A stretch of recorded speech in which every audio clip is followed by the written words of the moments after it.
popular. Now, you need to be quiet. The shoulders droop and breathing is slow.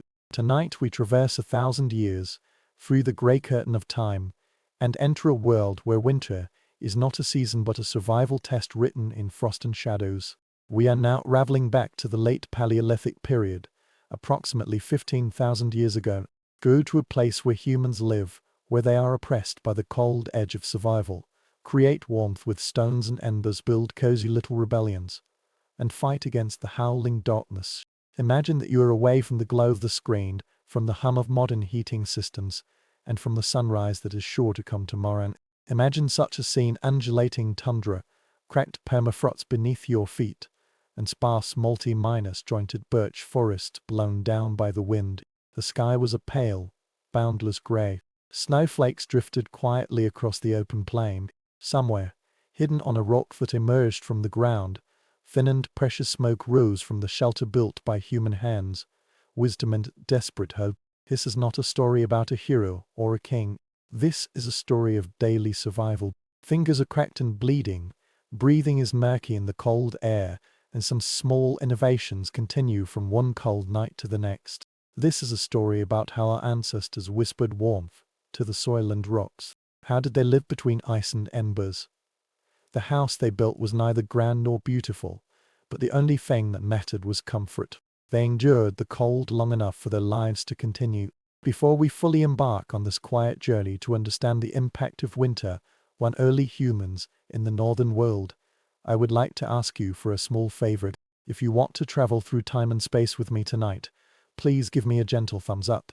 It helps others find this place to rest. If you are also moved, you can use the promotional function below.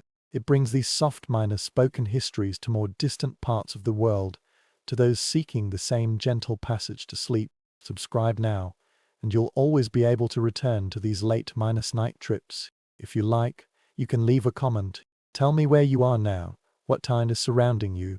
Are you snuggling up in the dead of night, or welcoming a quiet dawn? If possible, dim the light. Perhaps let a fan hum gently in the background, and let us start to drift slowly to the frozen corners of history. Close your eyes for a while. Breathing. Exhale. I feel more relaxed and free from the constraints of the present. You're about to become someone else. Every morning when I wake up, it's not the alarm clock but the cold pain seeping through the fur. His day is not measured in hours but in survival tasks. His nights are only illuminated by fire, and his dreams are surrounded by the wind. Let's get started. You wake up before dawn, when the light is merely a grey whisper, seeping in through the crack at the entrance of the shelter. Darkness weighs a lot here. It is thick and cold, pressing down on you. Your eyes slowly and unwillingly opened. The first feeling that greeted you was not the daze but the warmth. The air is bone-chilling and it can find all the exposed skin. Your face, your neck, your fingertips. They slide down from the layers of skin that wrap around you. Your breath immediately became overcast, like a little ghost hovering in the air, and then vanished. You lay still for a while, feeling pain in your limbs. Yesterday's work has left its mark on you. Your shoulder aches faintly from dragging wood. Your lower back has become stiff due to prolonged squatting by the stove, tending to the fire, scraping animal skins, and mending cracks in the shelter walls. Although your feet are wrapped in fluffy deer leather shoes and stuffed with hay to keep warm, they still feel rough and soft. The cold can always find your tiniest weakness, then settle down and patiently and ruthlessly surround you. The others in your band are starting to stir. You heard the soft rustling of the fur, but it masked the equally uncomfortable quiet moaning of the other person when they woke up. The low voice of a mother soothing her child who woke up too early. The shelter is a public space, partially carved on a rock cantilever and reinforced with driftwood poles, branches and any sturdy materials that can be collected from the landscape. The animal skins were stretched and layered on the frame, forming walls that blocked most of the wind, though not all. The airflow slips away through the seams and crevices. Invisible, cold fingers are seeking warmth to steal. In the center of the shelter, the fireplace emitted a faint light. Last night, before going to bed, someone carefully made a fire and covered the embers with a layer of ashes to keep the coals safe in the dark. Preserving fire is a delicate art. Too much ash and coal can suffocate to death. If there is too little, they will burn all night long, consuming precious fuel and leaving nothing behind the next morning. But someone, maybe you, maybe Carla, the woman in your band who seems to know fire in shelter better than anyone else, someone made the right judgment. Coal is alive and barely emits a dark red light beneath the ashes. You slowly pushed yourself up, being very careful not to disturb those who were still sleeping. Your joints are protesting, your muscles are stiffened resistant. But we have no choice. The fire must be rekindled. The tasks of this day have been as waiting, patient and inevitable as the cold itself. You walked towards the fireplace with your feet on the solid ground. The ground was very hard. Even though there were shelters, I still formed in some places.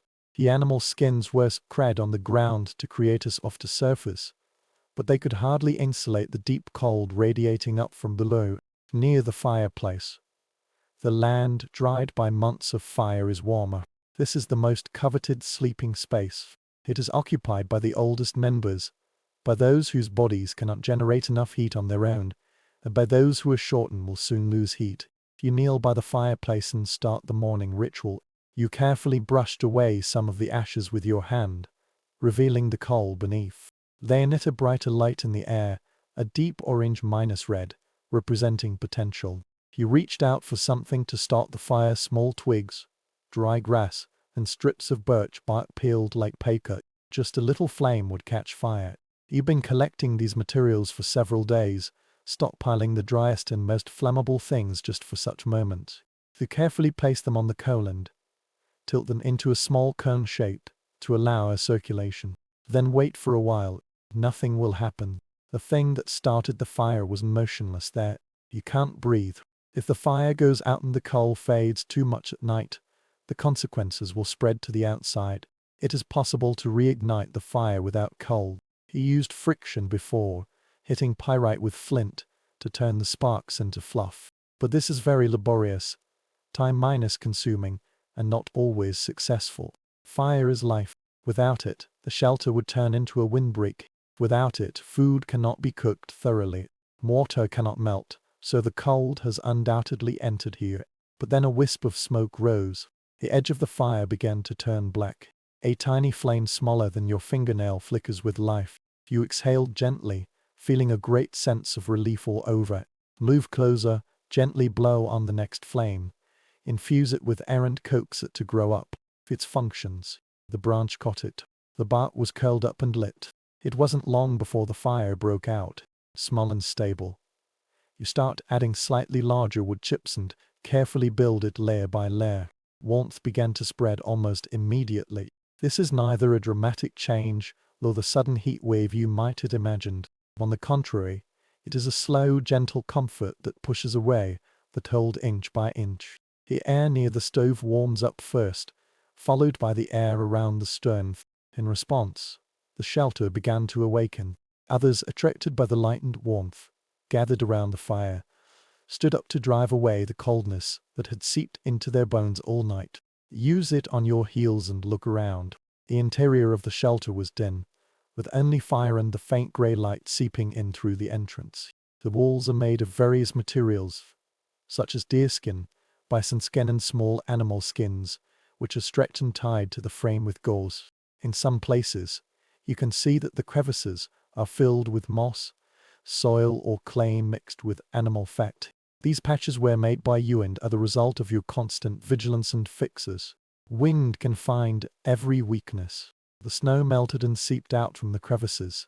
Ice forms along the edges, where breathing unbody heat condense on the cold surface. Maintaining shelters is an endless task. It is a rhythm, a repetition, that defines each of your days. Your eyes follow the lines of the roof, and the wooden poles arch above your head, with their ends inserted into the cracks on the rock surface. The architectural structure is simple and ingenious, representing a combination of human wisdom and landscape. The rocks provide a solid rear wall and part of the roof. The wooden frame extends outward, creating a larger enclosed space. Leather and additional materials completed the shelter, transforming it from a simple suspension into something that can keep warm and, in the most relaxed sense, can become a home. But it is not true warmth. Even if the fire is burning and even if the walls are sealed as tightly as you can, The cold still exists. It hovers at the edge. It exhausts smoke through the floor, through the gaps you haven't found yet, and through the entrances that must remain partially open. You should learn to live with it and accept it as an eternal companion. You wrapped yourselves in leather garments and animal skins, and girded yourselves with leather strips or sinwis. You wear a corset made of animal skin and a thick fur cloak over it.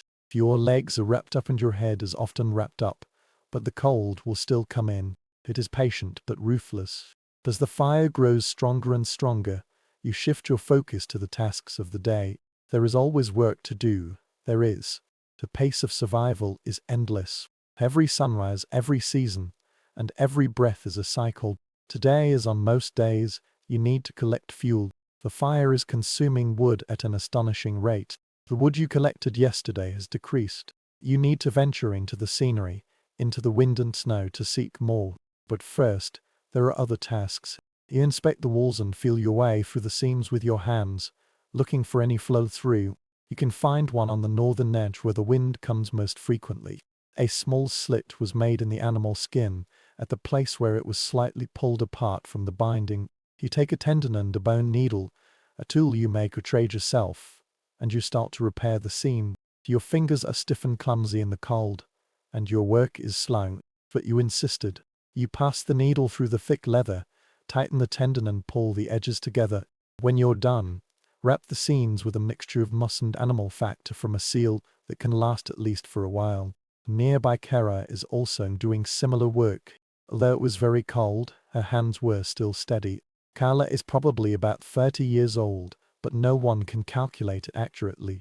She is respected in the band not because she is the strongest or the most talkative, but because she knows how to protect. She knows how to layer the animal skins for maximum insulation, how to place the stove to dissipate heat most effectively, and how to interpret the wind direction and predict where the next gap will appear.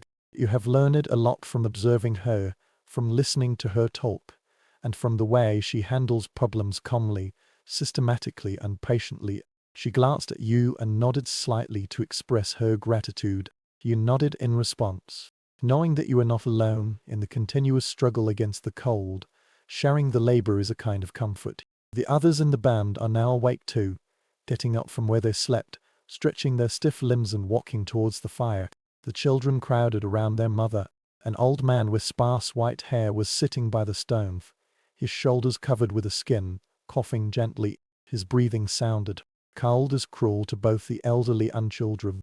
They are the most vulnerable, the most prone to illness and the most vulnerable to weakness. After the wall was repaired, you began to use the tools. Hunting tools need frequent maintenance. A spear shaft cracked or split in the cold. The flint blade is cracked or blunt. Relax the binding. Take the spear out from the place against the wall and examine it carefully. The shaft is very good. This straight piece of wood that you chose several months ago has been maintained ever since. The tip of the flint is still very sharp, but the rope that holds it in place has worn out. Carefully untie it. Replace it with a new one. Wrap it tightly, untie it up firmly. Test this point with your thumb and feel its edge. Satisfied, you put the spear aside. Others are also engaged in similar tasks. A person is sharpening a knife, and the rhythmic scraping sound of the stone on the stone, a familiar sound. A woman braided her hair into a rope, and her fingers were moving skillfully. 2 children, about 8 or 9 winter children, their task was to tidy up a pile of fires and separate the driest parts from the ones still soaked with snow. While working, they breathed like clouds, and small wisps of mist dissolve in the smoke-filled air. This shelters the scent of all many things. The main smell is smoke, with a strong woody odor and sharp edges of burning resin. Down there was the smell of the corpses right next to it, the musky scent of unwashed skin, the stench of sweat, and the sour smell of urine from the toilet near the entrance. There was the smell of dried meat there, pieces of meat hung by the stove, waiting to be roasted. Their smell was both delicious and slightly sour and stinky. The earthy smell of moss and clay, the faint aroma of animal fat, the damp smell of animal skin that has absorbed moisture and now being dried by the fire. By any modern standard it is not pleasant, but it is familiar. This is the taste of life, the taste of survival. As time went by, we made a decision. Some will go hunting today, venturing into the tundra in search of prey. Others will check the traps set yesterday, which are small traps used to catch fur or ground birds. You are assigned to collect fuel, a task that is neither charming nor exciting but indispensable. Without fuel, the fire went out. Without fire, everything else becomes unimportant. You dressed up carefully for your trip. You wrapped yourself in an extra layer of skin and covered your head with a hood. Check your stag leather shoes to make sure they are securely fastened and the grass insulation inside is not damp. You need a piece of rope and a simple tool, a bone scraper. If necessary, it can also be used as a digging tool. Then you pass through the hidden object covering the entrance and walk outside. The cold strikes you like a physical force. In the shelter, you have become accustomed to a certain degree of warmth, or at least there is no direct wind. Here, the fierce wind howls, piercing and merciless. It can penetrate through your layers of outerwear, finding seams, crevices, and areas where your clothes don't quite fit. You will shed tears, have a runny nose and a stinging sensation on your face. The scenery unfolds before you, desolate yet beautiful. The ground was covered with a thin layer of snow, not deep but sufficient to mask the sound, creating a sense of vast and serene emptiness. The sky was low and gloomy, indicating that more snow would fall. In the distance you can see the black silhouettes of the trees, a small patch of spruce or birch forests, with their branches exposed against the backdrop of the sky. That's where you're going. This is where the fuel is. You began to walk, your feet crunching on the snow. Every step was carefully considered. The ground under the snow was uneven, covered with rocks and frozen grass. One could easily sprain an ankle if not careful. The wind is facing you, a continuous pressure, making every movement of yours feel strenuous. Your breath is like a cloud, instantly dispelled. Your lungs have been burned by the cold air. There is a slight shock every time it is inhaled. It takes time to reach the woods. The distances here are different. There is no path, no mark, and no clear awareness of how far you have come and how far you still have to go. You navigate by landmarks, specific rock formations, land uplift and wind direction. When you finally reach the tree, you stop to catch your breath and let your body adjust. These trees offer a small patch of windbreak, though not much. You start looking for fuel for dead branches, fallen wood, anything dry enough to burn. This is much more difficult than it sounds. Most of the wood is damp, frozen, or buried under the snow. You dig the soil by hand, clear the snow, and test the moisture content of the branches with your fingers. Damp wood will smoke and splash, generating very little heat and causing great frustration. Dry wood is very precious. Collect what you can, fold the branches into lengths that are easy to handle, and tie them together with a rope. Your fingers have become numb, even though you try hard to move them. The cold seeps in through your gloves. If you have gloves, it's more likely that they are just wrapped in leather or nothing at all. You blow into your hands, hold them under your armpits, and try to warm them up again. But the cold here was inescapable. This is absolutely unforgivable. When you are working, you should stay alert. The scenery is not empty. Here are predators, wolves, and perhaps cave lions and bears coming out of their winter caves on an empty stomach. There are other ethnic groups, other human groups, competing for the same scarce resources. The meeting could be an opportunity for peaceful trade or knowledge sharing, but it could also be tense, territorial, and dangerous. You listen to the sound, observe the movements, and trust your intuition. Where you have collected all the things you can carry, you tie it up tightly and start your journey back. The return journey was even more difficult. The wood was very heavy and clumsy. The wind seems to be stronger now, or perhaps you're just more tired. Your leg hurts. Your shoulders are burning.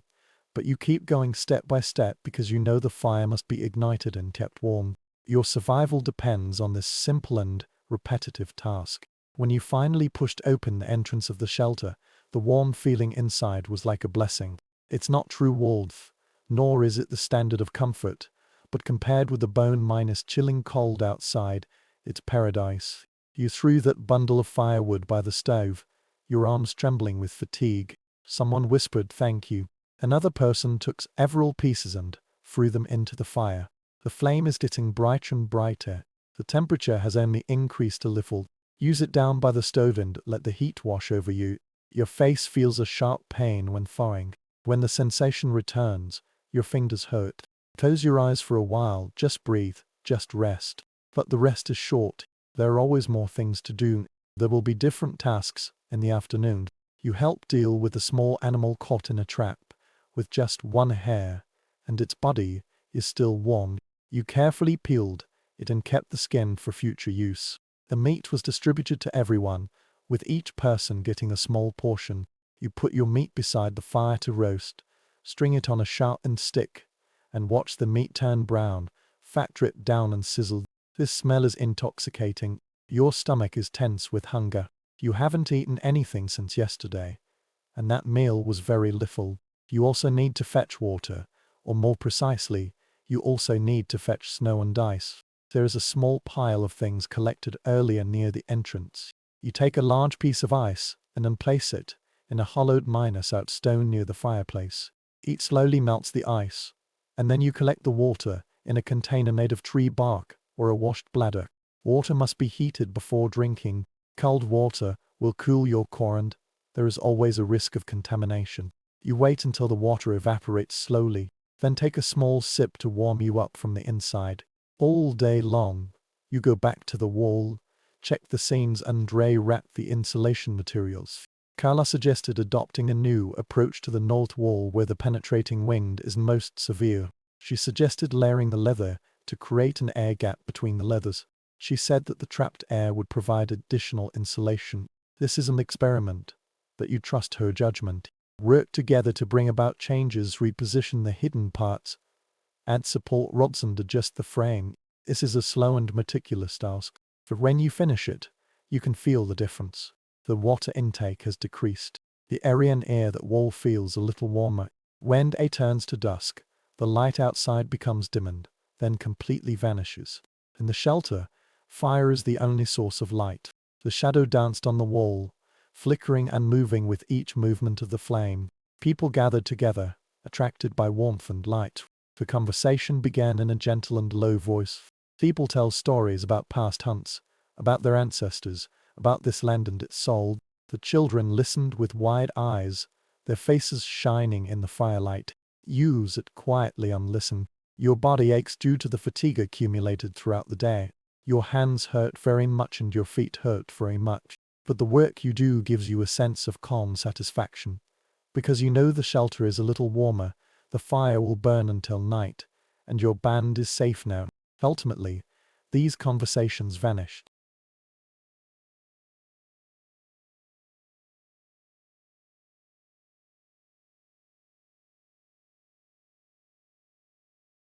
People began to settle down in their sleeping places, wrapping themselves in animal skins and curling up together to share the warmth. Find your own place and don't get close to the fireplace. That space is reserved for others, but it won't be too far away. You carefully arrange your animal skins, layering them to maximize insulation. You put your hands under your armpits and pull your knees to your chest. The cold is coming again. Even though the flame was burning, it was always there, waiting patiently. When you gradually fall asleep, you think about tomorrow. There will be more work, more tasks, and it will be colder. The rhythm will repeat as usual, but in the repetition, you will feel comforted because you know you are not alone. Others are also striving hard. Together, you have built a fragile, imperfect but sufficient world. It's enough to survive another day, another night, and another winter. The fire crackled gently. The wind outside was groaning, and a shrill sound came from afar. Somewhere in the darkness, you hear Carla's quiet footsteps as she makes her last check of the wind wall before going to sleep. Always be vigilant and always care. Close your eyes. Your breathing has slowed down. The cold is approaching, but you have a little rebellious warmth, the tiny pocket of life you carved out of the icy world. This is enough for now. As the night deepened, the fire in the stove entered a steady rhythm. Let's shift our attention. Let's set aside your experiences, your aching bones and your aching hands, and turn to another person in the sheltered spot. You've already noticed her. She's moving quietly in the space. Her hands are always busy and her eyes are always alert. Her name is Kara. Although in this era, names are fluid things and voices carrying meanings within the small circle of the band, they may change with the alteration of the environment. She probably had about 30 winters, although her age is measured differently, not by numbers but by ability and knowledge, and the lines etched on the skin by the weather and hardship. Kala is sitting near the fireplace now, but not in the middle. She occupied a slightly lateral space, close enough to benefit from the warmth, but she could observe the entire shelter. Her hands worked in an orderly manner, threading bone needles through a piece of animal skin and sewing on mending with skilled precision. Her face, scorched by the fire, was sharp. Said. There are some almost imperceptible small scars there, the marks of survival on the brink of life and death. Her hair was thick and black, pulled to the back of her head and tied up with a leather strip. Her eyes, when they catch the light, are intelligent, alert, and carry a profound experience, worthy of quiet respect. She wasn't always the central figure in the band's life. Like everyone here, she was very vulnerable since childhood and learned through observation and participation. Her earliest memories, if she were to stop and think carefully, would be some fragments. The smell of her mother's skin, the taste of the food she chewed, the feeling tightly wrapped in her warm body as the band moved along the scenery, following the prey and the season. She was born during a migration, her mother once told her. When the delivery began, the band was moving southward before the early winter arrived. They stopped for a day, perhaps two, and hid in a shallow hole. Carl came into this world with a cry echoing on the stone wall. This is not a good start. Earth during migration is dangerous, slowing down the entire group and exposing mothers and infants to the natural environment and predators. But both of them survived. The band moved on, wrapping the new life in fur. Carl spent his childhood in sports and observation. She knew very early on that survival is not the effort of an individual, but the collective effort. Everyone's contribution is very important. The knowledge passed from elders to children is as precious as food and fire. She watched the adults hungrily, absorbing their techniques, rhythms and unwritten rules. She learned to gather before she learned to hunt. Little hands are very suitable for collecting roots, tubers, berries and bird eggs. She knew which plants were edible and which ones would twist your stomach into a bowl. She learned to read landscapes to identify subtle signs that suggested water, shelter or danger. She learned to take on burdens that seemed impossible for her petite figure. She knew that complaining would only earn her harsher stares and less sympathy. As she grew older, her role became increasingly significant. She began to help prepare the hiding items, which was one of the most important and laborious tasks in the band's survival. Animal skins provide clones, shielding walls, bedding, containers, straps, almost everything that separates human life from the natural environment. However, turning animal skins into usable ones requires skill, patience and considerable physical strength. Kara learned to peel, using stone or bone tools to scrape off fat and tissue until her skin became clean and smooth. She learned to tan them with a mixture of animal brains, fat and smoke, a process that took several days, causing her hands to cramp and hurt. Her clays and skin were filled with the smell of smoke and spoiled tissues. She learned to constantly soften the animal skin, pulling, stretching and rubbing it, until the hard skin became soft and operable. But Carla doesn't simply learn these tasks through writing. She observed the technical differences among the band members. She noticed that some leathers worse often than others, certain scratch angles worm or effective, and the amount of exposure to smoke would affect the water resistance of the leather. She began to conduct experiments quietly, testing minor modifications and observing the results. When something works, she will remember. After failure, she adjusted herself. It was precisely this quality, this combination of careful observation, patient experimentation and willingness to try new methods, that gradually set Carl apart from the others in the band. She is neither the strongest nor the fastest. She is not a particularly skilled hunter, although she could wreck and kill when necessary, but she understands the materials. She understands how things work, how various forces interact with each other, and how minor changes can have significant impacts. When he grew up, Carl's focus gradually shifted to his residence. Perhaps it all began in a special winter. In that winter, the cold seemed particularly cruel. The wind blew into every crevices. Despite their best efforts, the band still curled up together, suffering from frostbite. Perhaps it was an elder she loved who passed away. This elder caught a cold and pneumonia in a leaky shelter.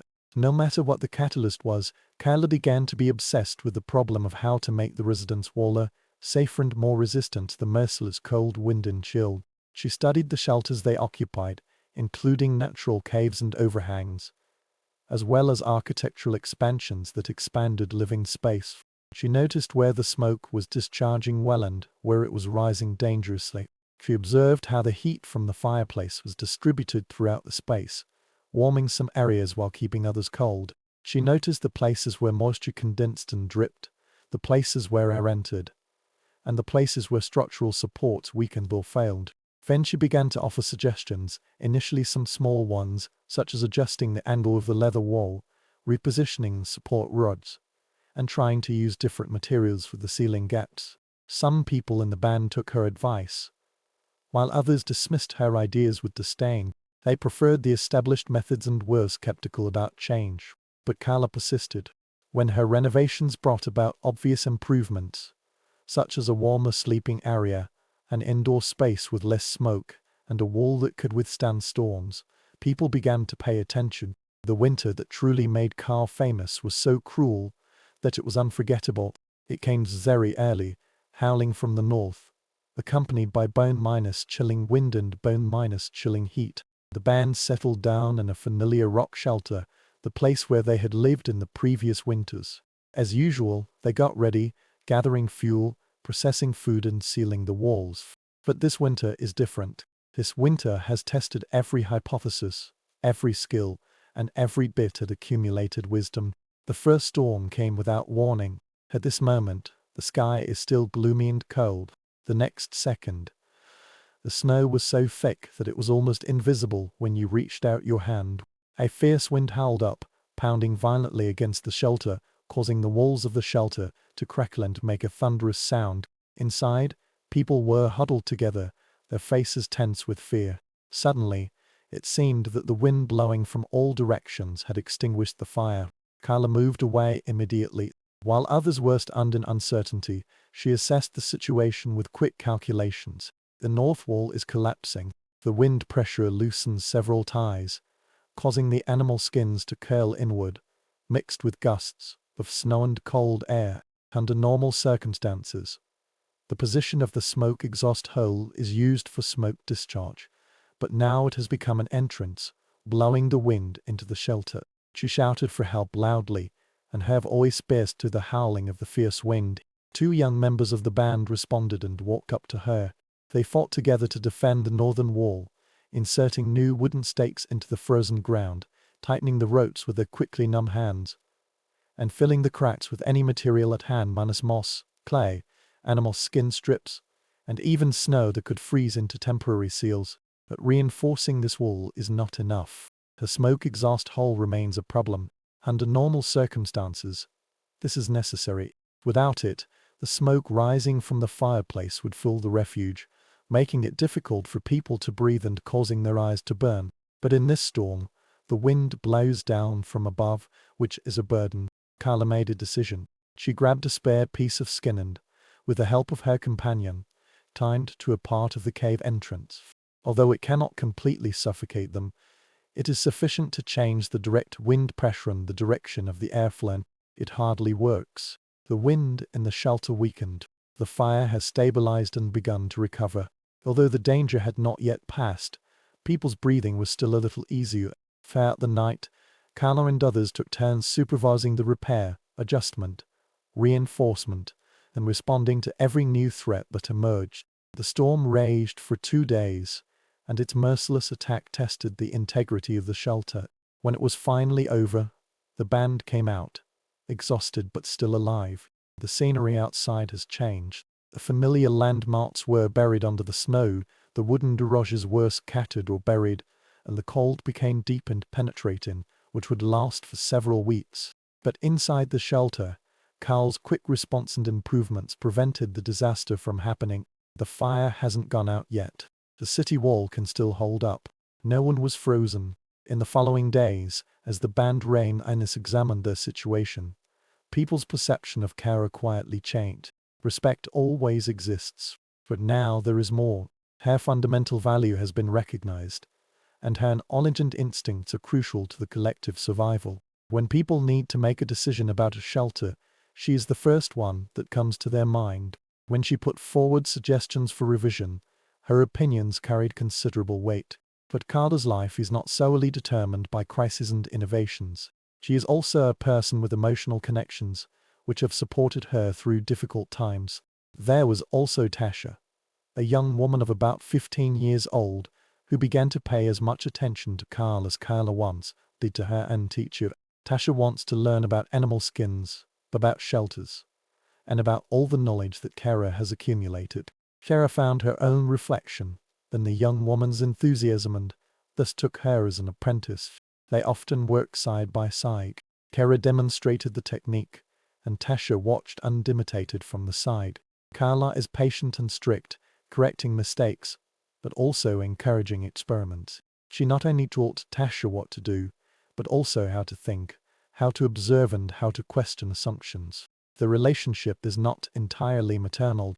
Kara has never given birth to a child, which is not uncommon in a world where the risks of pregnancy and childbirth are huge. Infertility often declines due to physical stress and malnutrition, but there is affection between them, which is a bond formed through working together in mutual respect. Kara also takes care of her elderly mother, whose health is getting weaker and weaker, and others' hands, once so skillful, had painful joints and many segments. She had difficulty breathing.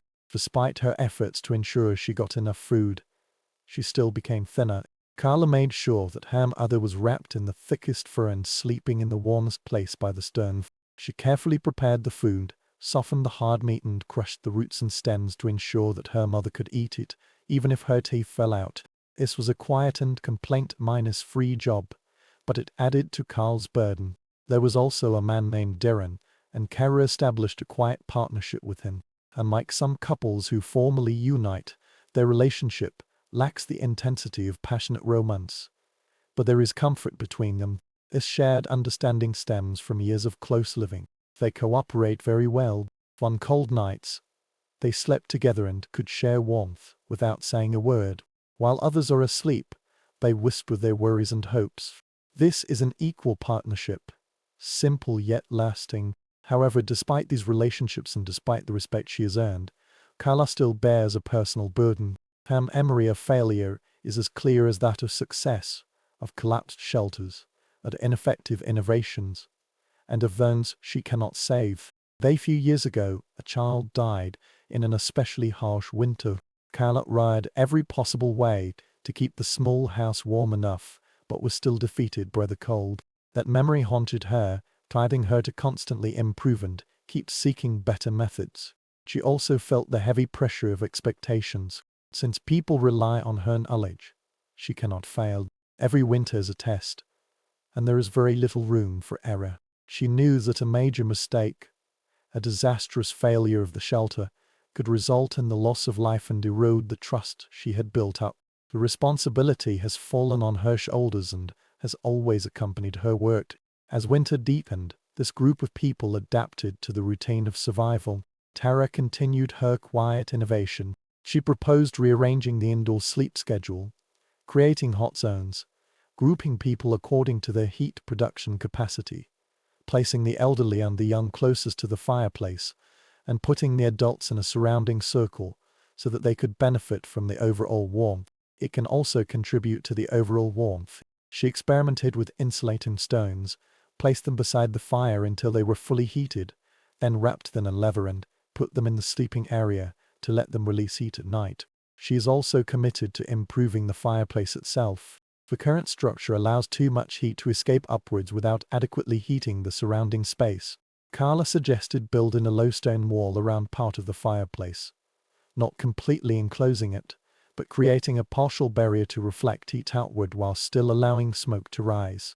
This is a delicate balance. Too many reflections can cause fire to lack oxygen. If there is too little, the heat will be wasted. And after careful adjustment, she found an effective configuration that significantly increased the temperature in the area around the fireplace. These innovations have not come easily. Each one requires the labor of thinking, planning, material collection and implementation. Everyone faces resistance from those who prefer traditional methods, or from those who are too tired to accept change. But the car held on, show benefits, recruit allies, and quietly accumulate small victories. These small victories, when added together, will meaningfully enhance the band's confidence survival chances. There are also setbacks. The double-minus layered wall she laid has become damp. Condensation forms between the leather layers, and the moisture produced actually conduct, scald more effectively than a single dry layer. She had to break up her innovative achievements, dry the skin and find a different solution. This was very frustrating, but she learned from her failure and better understood how humidity and temperature interact with each other. Another time she tried using more animal fat as a sealant for the gaps in the walls. This fat initially worked well, blocking the airflow and providing excellent insulation, but it attracted scavengers and rodents, who gnawed on the fat, drilled new holes in the walls, and even built nests in them. She had to remove the fat, clean the nest and switch to a mixture that included bitter plant extracts that deterred the animals. Throughout all this process, Kara remained quiet, neither domineering nor withdrawn. When her knowledge is needed, she will speak but will not seek attention. She works with others and never asks anyone to do anything she herself wouldn't do. She shares the honor of success and takes responsibility for failure. These qualities, like her skills, have earned her lasting respect from the band. As the day gradually blurred and we entered a long and dark deep winter, when storms came and went, and when the band's fuel supply was reduced and they had to venture into the icelands, no through dangerous adventures to replenish fuel, Carla continued her quiet vigils. She constantly monitors the shelter and detects potential problems before they become serious. She adjusted, repaired and reinforced. She taught Tasha, took care of her mother, sat quietly beside Darren, thinking about the future, about the next winter and the winter after that, about the improvements she might make, about the experiments she wanted to try, and about how to preserve and pass on knowledge, so that future generations would not have to go through expensive trials and errors to rediscover everything. She wonders if it is possible to build more permanent shelters that could be improved year after year instead of being abandoned and rebuilt. She wonders if there are any materials she hasn't tried yet or any technologies she hasn't thought of. These thoughts supported her through the toughest times. Those nights when the cold seemed insurmountable, those nights when the fierce wind howled and the fire blazed fiercely, those nights when she woke up from intermittent sleep, aching all over and listless. Because she knew her job was important, the cozy little rebellion she carefully designed determined the difference between life and death, pine and relative ease. One particularly cold night, deep in the winter, Carla sat alone by the fireplace while everyone else was sleeping. She couldn't sleep either. Her mind was too active and her body was very sensitive to every change in airflow and temperature. She glanced around the shelter, looking at the walls she had helped seal, at the figures sleeping wrapped in animal skins, and at the scorching embers that represented life itself. She felt a complex mix of emotions, feeling exhausted, of course worried about the upcoming challenges, but also having a sense of satisfaction and even pride. Although this space is not perfect, it represents human intelligence and determination. It represents the knowledge accumulated by several generations. After refinement and adjustment, she has contributed to it, adding a small part of her to the ongoing survival project. She added a few pieces of wood to the fire and watched the flames rise, with the flames flickering on the wall. Outside, the wind moans its eternal song. Inside, it's warm, fragile, but enough. She draped a piece of skin over her shoulder and rested quietly for a while. This was a brief break before the mission of the next day began. Carl's story is not recorded in any history book. No monument is named after her. When she finally passed away, perhaps peacefully in her later years, or suddenly due to illness or an accident, Herben mourned and then moved on with her life, just as life is always like this. That the knowledge she accumulated, the technology she improved, and the innovations she introduced all continued. Tassa carried them forward and, in turn, taught others. The shelter built in the subsequent winter incorporated Kay's insights. Her legacy is not fame but function, not glory but the warmth passed down from generation to generation. At this point she is not unique but representative. In the frozen world, among countless bands and groups, there are also other caregivers. The names of these people are no longer known, but their contributions are of vital importance. People began to settle down in their sleeping places, wrapping themselves in animal skins and curling up together to share the warmth. Find your own place and don't get close to the fireplace. That space is reserved for others, but it won't be too far away. You carefully arrange your animal skins, layering them to maximize insulation. You put your hands under your armpits and pull your knees to your chest. The cold is coming again. Even though the flame was burning, it was always there, waiting patiently. When you gradually fall asleep, you think about tomorrow.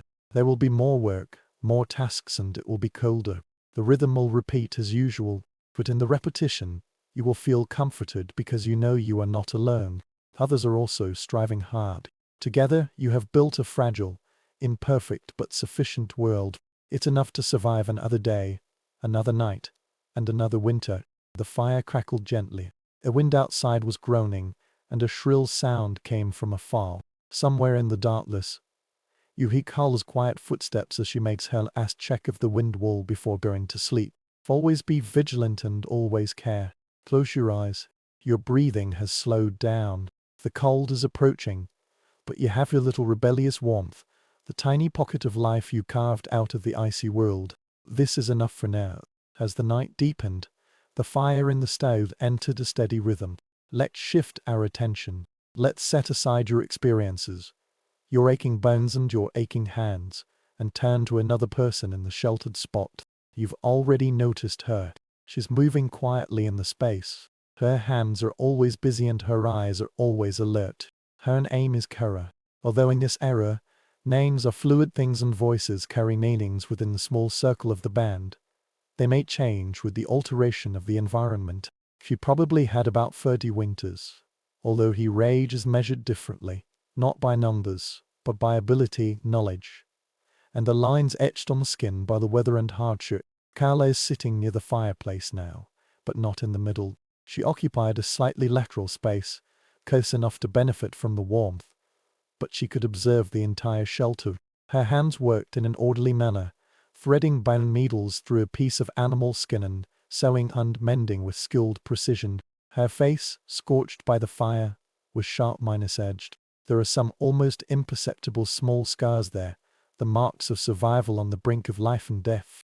Her hair was thick and black, pulled to the back of her head and tied up with a leather strap. Her eyes, when they catch the light, are intelligent, alert, and carry a profound experience, worthy of quiet respect. She wasn't always the central figure in the band's life.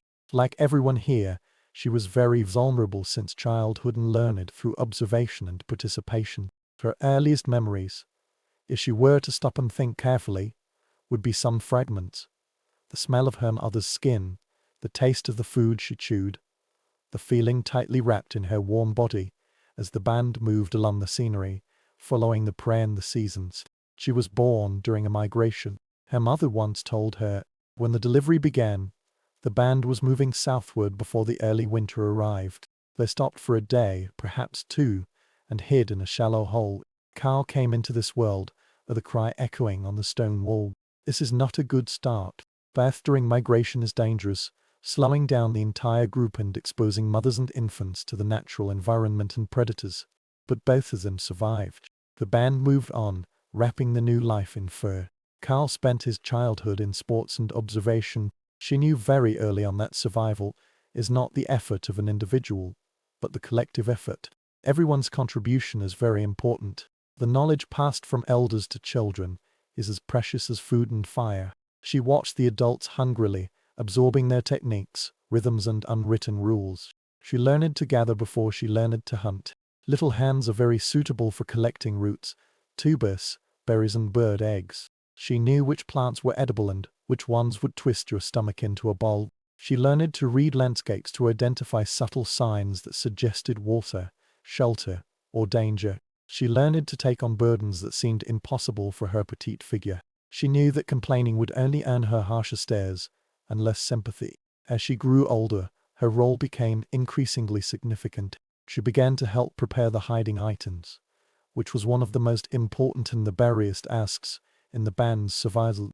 Animal skins provide clothes, shielding walls, bedding, containers, straps, almost everything that separates human life from the natural environment. However, turning animal skins into usable ones requires skill, patience, and considerable physical strength. Kara learned to peel, using stone or bone tools to scrape or flatten tissue until her skin became clean and smooth. She learned to tan them with a mixture of animal brains, fat and smut, a process that took several days, causing her hands to cramp and hurt. Her clays and skin were filled with the smell of smoke and spoiled tissues. She learned to constantly soften the animal skin, pulling, stretching, and rubbing it, until the hard skin became soft and operable. But Carla doesn't simply learn these tasks through writing. She observed the technical differences among the band members. She noticed that some leathers were softer than others, certain scratch angles were more effective, and the amount of exposure to smoke would affect the water resistance of the leather. She began to conduct experiments quietly, testing minor modifications and observing the results. When something works, she will remember. After failure, she adjusted herself. It was precisely this quality, this combination of careful observation, patient experimentation, and willingness to try new methods, that gradually set Carl apart from the others in the band. She is neither the strongest nor the fastest. She is not a particularly skilled hunter, although she can track and kill when necessary. But she understands the material.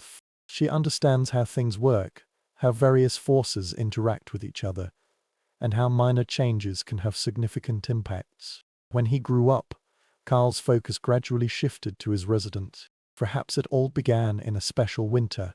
In that winter, the cold seemed particularly cruel. The wind blew into every crevices.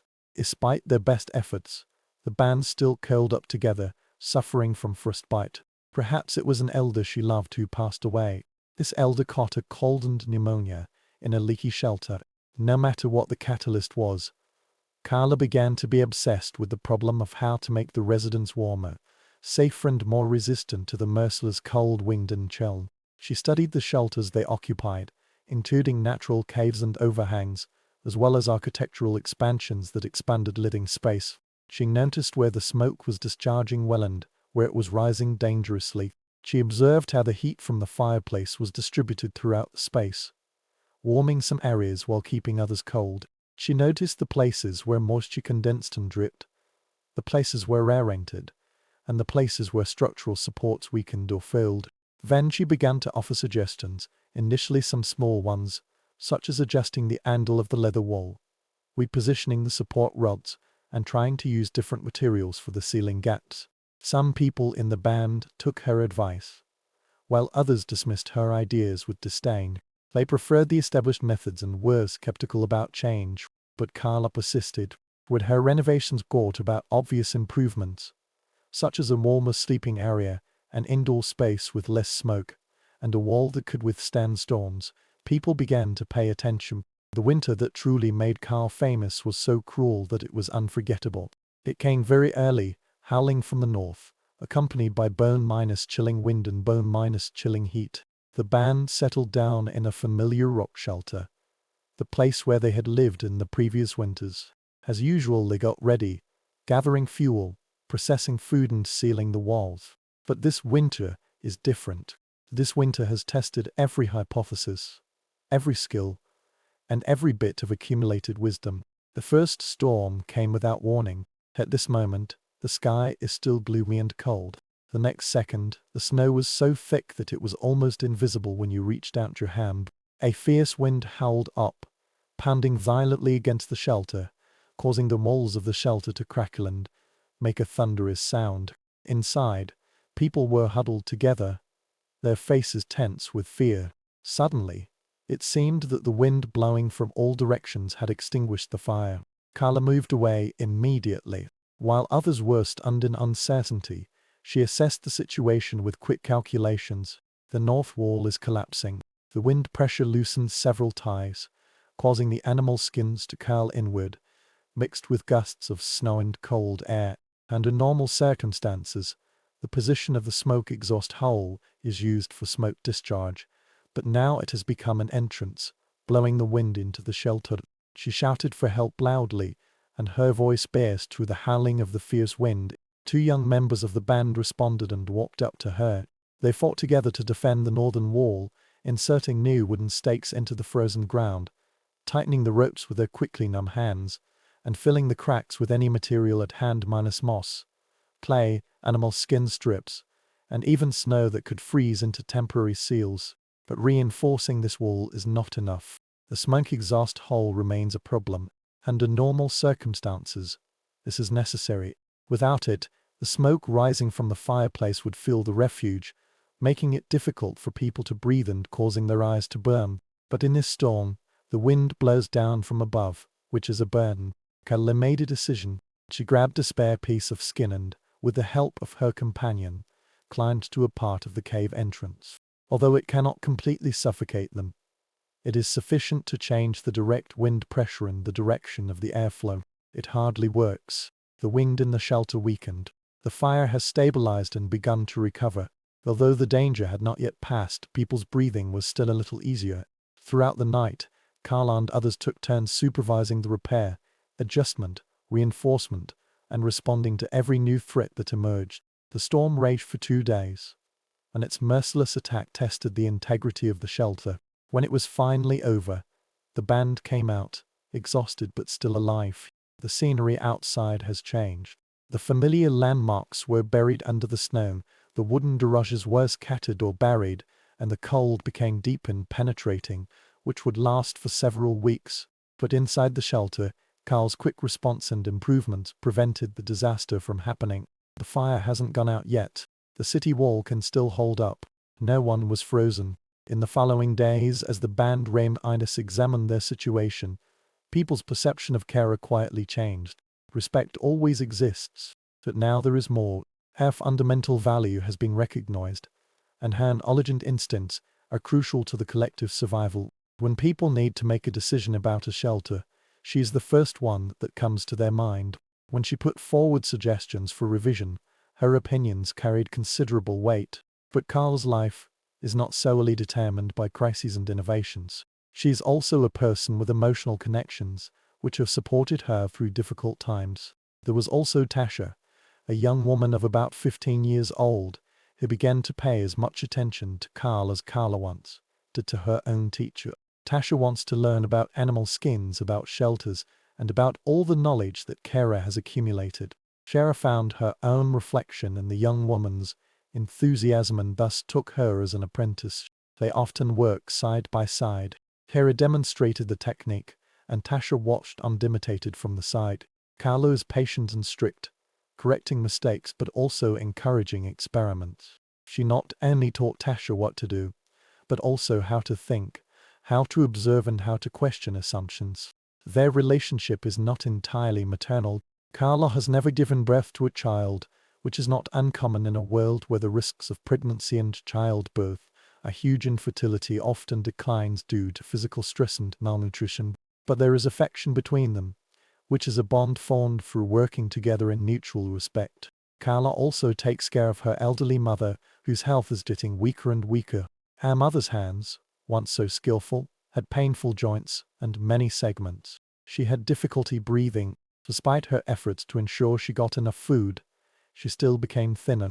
Carla made sure that her mother was wrapped in the thickest fur and sleeping in the warmest place by the stove. She carefully prepared the food, softened the hard meat and crushed the roots and stems to ensure that her mother could eat it, even if her teeth fell out. This was a quiet and complaint-free job, but it added to Carl's burden. There was also a man named Diren, and Kara established a quiet partnership with him.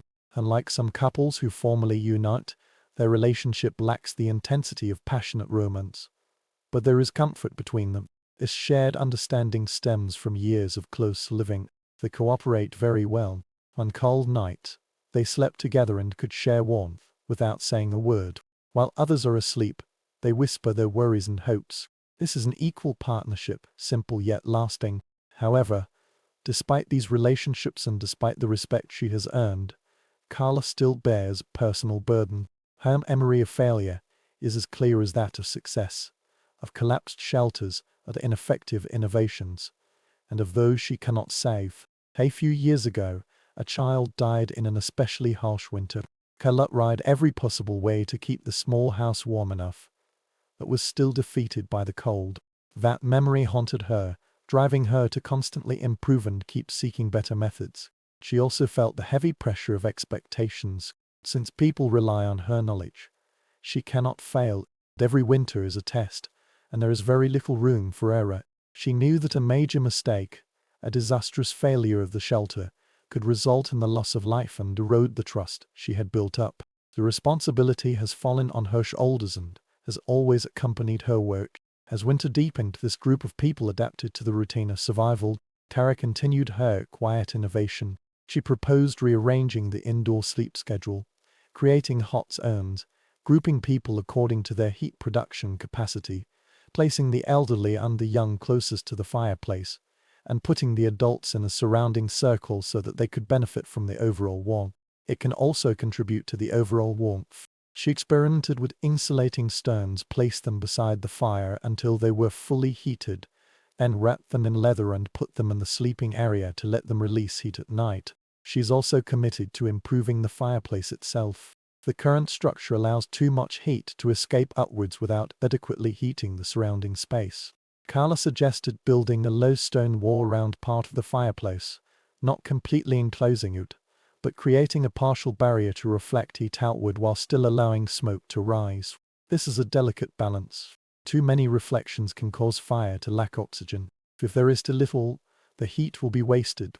But after careful adjustment, she found an effective configuration that significantly increased the temperature in the area around the fireplace. These innovations have not come easily. Each one requires the labor of thinking, planning, material collection and implementation. Everyone faces resistance from those who prefer traditional methods, or from those who are too tired to accept change. But the car held on, showed benefits, recruit allies, and quietly accumulate small victories. These small victories, when added together, will meaningfully enhance the band's comfort and survival chances. There are also setbacks. The double-minus layered wool she laid has become damp. Condensation forms between the leather layers, and the moisture produced actually conducts cold more effectively than a single dry layer. She had to break up her innovative achievements, dry the skin and find a different solution. This was very frustrating, but she learned from her failure and better understood how humidity and temperature interact with each other. Another time she tried using more animal fat as a sealant for the gaps in the walls. This fat initially worked well, blocking the airflow and providing excellent insulation, but it attracted scavengers and rodents, and gnawed on the fat, drilled in the walls, and even built nests in them. She had to remove the fat, clean the nestins, which to a mixture that included bitter plant extracts that deterred the animals. Throughout all this process, Kara remained quiet, neither domineering nor withdrawn. When her knowledge is needed, she will speak but will not seek attention. She works with others and never asks anyone to do anything she herself wouldn't do. She shares the honor of success and takes responsibility for failure. These qualities, like her skills, have earned her lasting respect from the band. As the day gradually blurred and we entered a long and dark, deep winter, when storms came and went, and when the band's fuel supply was reduced and they had to venture into the ice and snow through dangerous adventures to replenish fuel, Carla continued her quiet vigils. She constantly monitors the shelter and detects potential problems before they become serious. She adjusted, repaired and reinforced. She taught Tesha, took care of her mother, sat quietly beside Diran, thinking about the future, about the next winter and the winter after that, about the improvements she might make, about the experiment she wanted to try, and about how to preserve and pass on knowledge so that future generations would not have to go through expensive trials and errors to rediscover everything. She wonders if it is possible to build more permanent shelters that can be improved year after year instead of being abandoned and rebuilt. She wonders if there are any materials she hasn't tried yet, or any technologies she hasn't thought of. These thoughts supported her through the toughest times. Those nights when the cold seemed insurmountable, those nights when the fierce wind howled and the fire blazed fiercely, Those nights when she woke up from intermittent sleep, aching all over and listless, because she knew her job was important. The cozy little rebellion she carefully designed determined the difference between life and death, pain and relative ease. One particularly cold night, deep in the winter, Carla sat alone by the fireplace while everyone else was sleeping. She couldn't sleep either. Her mind was too active and her body was very sensitive to every change in air flow and temperature. She glanced around the shelter, looking at the walls she had helped seal, at the figures sleeping wrapped in animal skins, and at the scorching embers that represented life itself. She felt a complex mix of emotions, feeling exhausted, of course worried about the upcoming challenges, but also having a sense of satisfaction, but even pride. Although this space is not perfect, it represents human intelligence and determination. It represents the knowledge accumulated by several generations. After refinement and adjustment, she has contributed to it, adding a small part of her to the ongoing survival project. She added a few pieces of wood to the fire and watched the flames rise with the flames flickering on the wall. Outside, the wind moans its eternal song. Inside, it's warm, fragile, but enough. She draped a piece of skin over her shoulder and rested quietly for a while. This was a brief break before the mission of the next day began. Carl's story is not recorded in any history book. No monument is named after her. When she finally passed away, perhaps peacefully in her later years, or suddenly due to illness or an accident, Urban mourned and then moved on with her life. Just as life is always like this, but the knowledge she accumulated, the technology she improved, and the innovations she introduced all continued. Tussa carried them forward and, in turn, taught others. The shelter built in the subsequent winter incorporated Tay's insights. Her legacy is not fame but function, not glory but the warmth passed down from generation to generation. At this point she is not unique but representative. In the frozen world, among countless bands and groups, there are also other caregivers. The names of these people are no longer known, but their contributions are of vital importance. They observe carefully, think deeply about practical problems, experiment patiently and share their knowledge generously. These nameless innovators have jointly driven the progress of human survival. One small step at a time, one winter at a time, lay the foundation for everything in the future.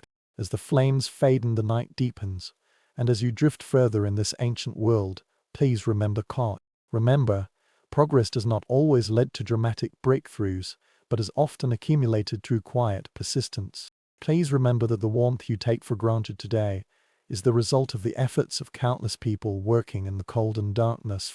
They make life more bearable and more secure. Let her story envelops you like soft skin, just like the warmth of a carefully tended fire. Let it remind you that human intelligence and wisdom are ancient, and the drive for improvement and protection has always been with us. Survival is an individual's effort as well as a collective effort. When you rest more deeply, know that you have the same resilience, the same thoughtful potential for innovation, and the same connection with both predecessors and successors.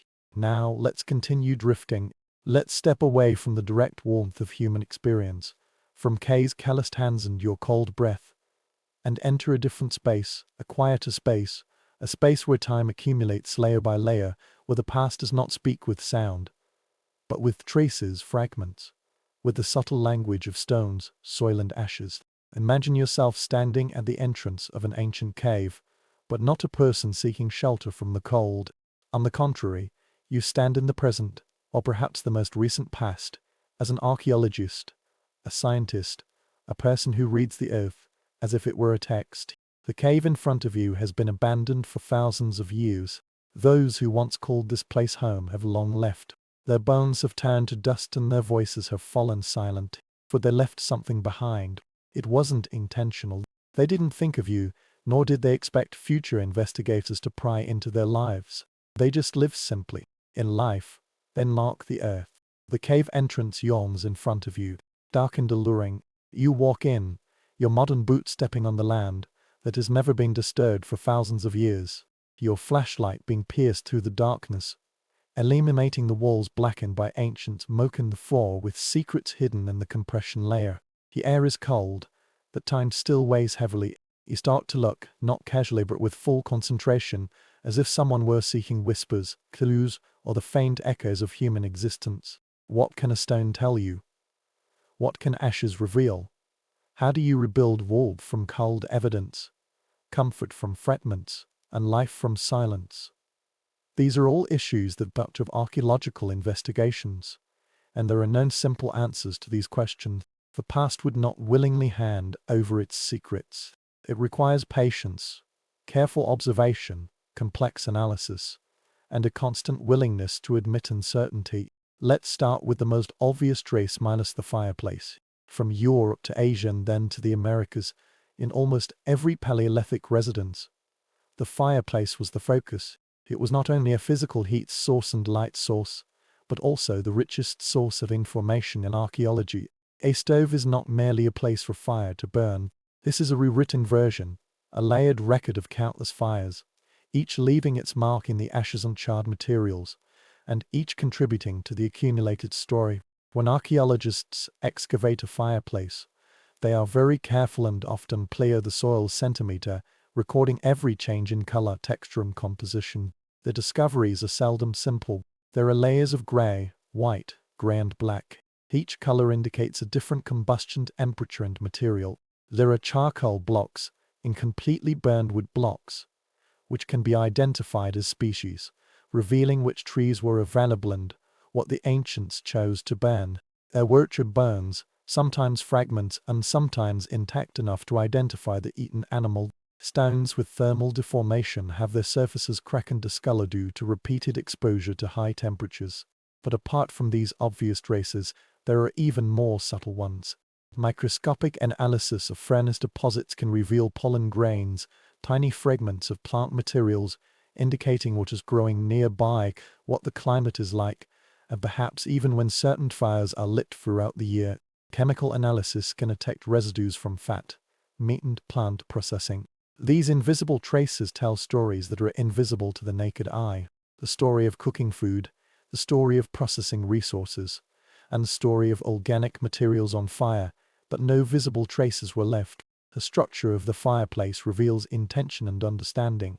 Some fireplaces are simple depressions dug into the soil, with their edges determined by compacted soil and hardened through repeated heating. Others are elaborately designed buildings surrounded by carefully selected stones, which can retain underneath heat for a long time after the flames are extinguished. The choice of stone is very important. Some rocks will crack or explode when heated, while others, such as limestone or granite, can withstand thermal cycles. Choosing the right materials means accumulated knowledge, lessons learned through observation, and perhaps painful experiences. The depth of the fireplace also indicates its history. A shallow basin may represent a temporary camp that is occupied for several days or weeks. A deep pit was filled with layered ashes and charcoal, indicating long minus-term use, possibly seasonal use over many years, or even several generations. In some excavations, researchers have identified individual fire instants in these layers, which were separated by thin sediment bands accumulated during the period of abandonment. Each floor is a moment, the survival of a winter, the cooking of a meal, and a circle of people gathering in the darkness. The arrangement of the fireplace is also quite illustrative. In some shelters, the fireplace is located in the center, at equal distance from all the walls, suggesting a public space where warmth is shared equally. Elsewhere, fireplaces were placed behind shelters, leaning against stone walls, which could absorb and radiate heat. This indicates an understanding of thermal mass. That is, stones can not only serve as structures but also act as thermal batteries to store heat and gradually release it over time. Some shelters show evidence of multiple fireplaces, which may indicate seasonal variations in different activity areas or occupations. The others show a separate fireplace that has been in use and maintained for many years. Its volcanic ash layers have accumulated into a complex deep stratum. The spatial relationship between the fireplace and other features reveals the patterns of daily life. Fire is not merely for warmth. It is the center of social activities, the place for preparing food. There, people make tools with firelight. When darkness weighs down on the walls of the shelter, the story is told there. Around each fireplace Archaeologists search for evidence of these activities and read the distribution of the artifacts, just like a map of ancient conventions. Around the fireplace, archaeologists are looking for other clues. Is there a pattern in the distribution of workpieces? There are usually areas where activities are concentrated. A place for manufacturing or repairing stone tools, a place for processing animal skins, and a place for preparing food. These activity areas are determined by the patterns of fragments. Fragments of flint or obsidian gathered in places where people were sitting and dozing off, forming blades and pointed tips. The density and distribution of these thin sheets can indicate how many people are working there, what their technical level is, and even whether they are teaching beginners. All of these can be proved from more wasted thin sheet patterns and practice sheets. Fine fragments tell their own stories. The presence of longitudinal splitting of long bones indicates bone marrow extraction, a caloric food source that is crucial for survival in winter. The cutting marks on the surface of the bones reveal the slaughtering techniques, showing where the tendons were cut, where the meat was peeled off, and the extent to which each corpse was utilized.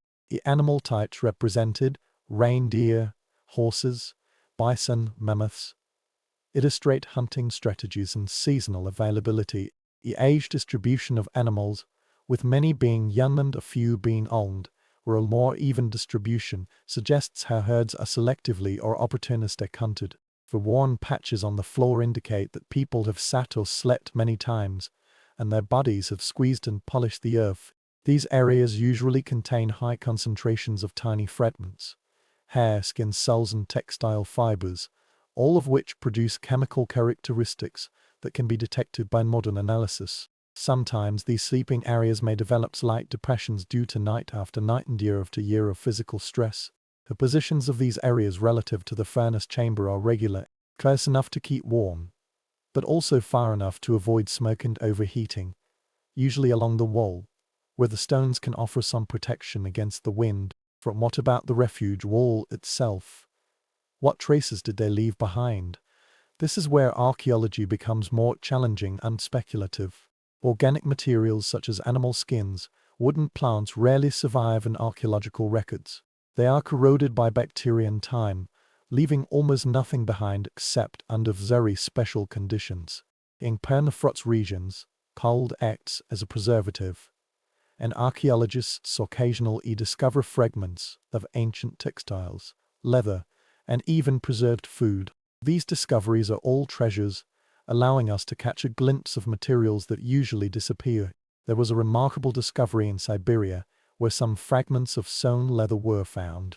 The stitches were still clearly visible, demonstrating the technique of joining the leather, which might have been used for wall coverings. Leather is processed and treated. In some areas, it is scraped thin to maintain flexibility, while in others, it is left thick to keep insulation. The splicing mode with closely overlapping seams demonstrates an understanding of how to create wind-resistant and waterproof connections. These discoveries are exceptional, offering an alluring glimpse into the material cultural world, which otherwise would have completely vanished. And even for organic substances that have not been preserved, there are still clues. Stone walls, when they exist, leave obvious marks. For rocks are arranged in an arrangement, sometimes with clay or fill mortar, to form windbreaks or partition walls within larger shelters. The existence of the pillar holes and the circular depressions on the ground where the wooden poles once stood indicate that the framework was built. These pillar holes can be mapped out to rebuild those long-lost buildings. The spacing and arrangement of the columns indicate the size and shape of the shelter, whether it is circular, elliptical, or rectangular, and whether it has a single central support or multiple peripheral supports.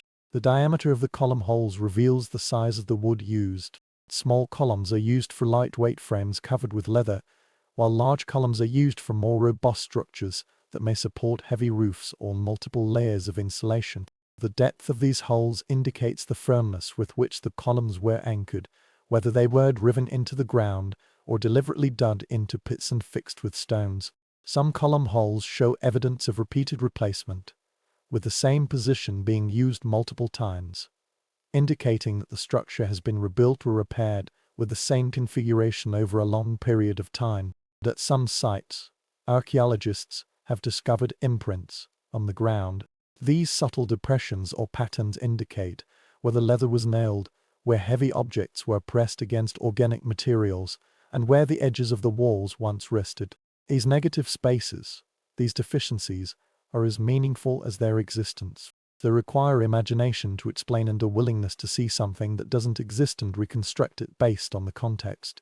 The weight of the stones also tells their stories. Smooth and round rocks gather around what might be walls, suggesting anchors for hidden objects that fix them to the ground to prevent wind from seeping beneath. The distribution, regular spacing and careful placement of these stones indicates systematic construction rather than random piling. Sometimes, these weights display worn patterns on the surface, which are ground out through repeated contact with leather or fibers, providing tactile evidence of their functionality. One of the most interesting research fields involves the analysis of wall gaps and insulation marks. In rare cases, excavations have unearthed some well-preserved mosses or lichen, which are hidden in the cracks between rocks or close to the rock surface. These fragments are usually fragmented, degenerated and almost unrecognizable, but they proposed an approach, that is, deliberately using plant materials to seal the gaps and enhance insulation. Chemical analysis of the soil near walls sometimes reveals abnormal concentrations of organic compounds, fats or resin residues, which may be used as sealants or waterproofing agents. It is of practical significance to use animal fat as a sealant. When fat is applied to animal skin or used to fill gaps, it forms a waterproof barrier while maintaining flexibility at cold temperatures. Resins from coniferous trees have similar properties. Residue analysis has found pine and spruce resins at several Paleolithic sites. These substances will be collected and perhaps heated to make them work more easily, and then intentionally applied to fragile seams and crevices. The efforts required to collect and process these materials indicate that insulation and protection against wind and rain are not afterthought, but aspects of housing construction that have been carefully considered.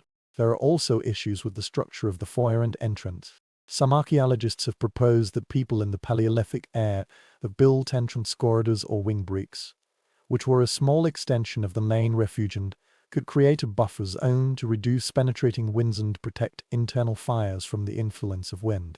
The evidence in this regard is indirect. In some caves, the stones are ranged near the entrance where support such a structure. Elsewhere, the differences in sediment stratification indicate partially enclosed spaces. But without the preserved organic materials, it is impossible to know for sure. The vestibular hypothesis remains merely a seemingly reasonable but unproven one. However, its logic is convincing. Anyone who has lived in a cold climate knows the problem of going in on doubt. Every time the door is opened or sapped, precious heat is lost and cold air rushes in. A front hall or baffle system can alleviate this situation by creating an airlock that can control the temperature gradient. Ethnogenic examples from the Arctic region show that sometimes complex entrance tunnels are built underground to capture cold air and prevent it from flowing into living spaces. But people in the Paleolithic age have similar solutions. The spatial layout of some sites suggests that they might have, but unfortunately, the evidence remains ambiguous. Smoke management is another field of archaeology. How did ancient people deal with the smoke produced by making fires? Inhaling smoke is dangerous and can cause breathing problems and eye irritation. Modern experiments on rebuilt shelters have shown that even a small fire can quickly fill a confined space with suffocating smoke without some form of ventilation. However, archaeological evidence shows that people lived in these shelters for a long time, which indicates that they had solutions. Some researchers point out that placing the fireplace near the entrance, where the natural air current helps to draw out the smoke. Others noticed evidence of smoke holes, deliberately left gaps in the roof structure, or located at high places where hot smoke naturally rises and escapes. In some caves, the soot patterns on the walls and ceilings show a continuous darkening along certain paths, indicating that the smoke flows along predictable routes towards specific exit points. However, if there is no preserved roof structure, this explanation is largely inferential. Based on patterns and comparisons with ethnographic examples of traditional shelters, the physics of smoke behavior provides additional insights. The hot smoke rises naturally, seeking the highest exit. A simple conical or circular structure with a fireplace in the middle and a small opening at the top, but allows smoke to escape while retaining most of the heat. The challenge lies in balancing ventilation and insulation. If the opening is too wide, heat will be lost. If it's too small, smoke will accumulate. Finding the right balance requires experimentation and adjustment, knowledge refined through repeated use and observation. Interestingly, some smoke and dust patterns suggest that people do not always consider smoke to be completely problematic. Controlling smoking can be beneficial. It can repel insects, preserve food by smoking, and process animal skins to make them more durable. Some researchers suggest that people in the Paleolithic age might have deliberately controlled their smoking to achieve these secondary benefits, while minimizing respiratory irritation. The location of the sleeping area is far from the direct smoke path, and the time of certain activities is when the fire is low and there is the least smoke. Seasonal changes in fire management. All these strategies may be adopted. The microscopic world offers more insights. Sediment micromorphology is a technique for inspecting thin soil sheets under a high-power magnifying glass, revealing details that are invisible to the naked eye. By this method, archaeologists can identify strata that indicate the repetition of human activities. They can see evidence of floor coverings, compressed plant fibers, animal hair or other organic materials that were once laid on the ground to provide insulation and comfort, but later rotted so badly that they were almost unrecognizable. They can detect the repetitive cycle of occupation and abandonment, observe how sediments accumulate during the period of vacancy, and how the sediments are disturbed and compacted when people return. These microscopic analyses reveal the rhythm of life in the shelter. A thin layer of dust that settles when discarded. Sudden compaction indicates the return and new activity of the ashlands dispersing in the sediment, suggesting that regular cleaning is required when the ash in the furnace is swept or dispersed. The concentration of plant rock, derived from the microscopic silica structure of plants, indicates where plant materials are processed or used as bedding. Every microscopic feature adds a thread to the tapestry of understanding. The chemical characteristics preserved in the soil reveal more. Phosphate concentration can indicate areas with intensive organic activities, where food is processed and human and animal feces accumulate. Lipid analysis can identify fatty acid residues from different sources, including marine animals, terrestrial mammals, and plant materials, providing clues for diet and resource utilization. Protein residue analysis can sometimes identify specific activities, such as leather processing, where collagen in the skin leaves detectable traces. An engaging field of study involves experimental archaeology, which is the practice of building and testing replicas of ancient architecture using materials and techniques that are in line with the times. Archaeologists and volunteers built shelters based on the best available evidence and then lived in them to test their thermal efficiency, durability, and habitability. These experiments have revealed many questions about what works and what doesn't. For instance, they have demonstrated that concealed walls, if properly prepared and layered, offer astonishingly effective insulation. They have demonstrated that even simple modifications, such as tilting walls to divert wind and strategically using thermal mass to create air gaps between floors, can significantly enhance comfort. In northern France, a well-known experiment was to build a concealed shelter based on the evidence from the Magdalene site. The scientific expedition team used modern reined ear skins made by traditional techniques, which were scraped, stretched, and sewn. They found that there was a small air gap between the two layers of leather, which produced an excellent heat insulation effect, blocking the wind while absorbing the heat from the body and the flame. The indoor temperature is still significantly higher than the outdoor temperature, even with the smallest fire.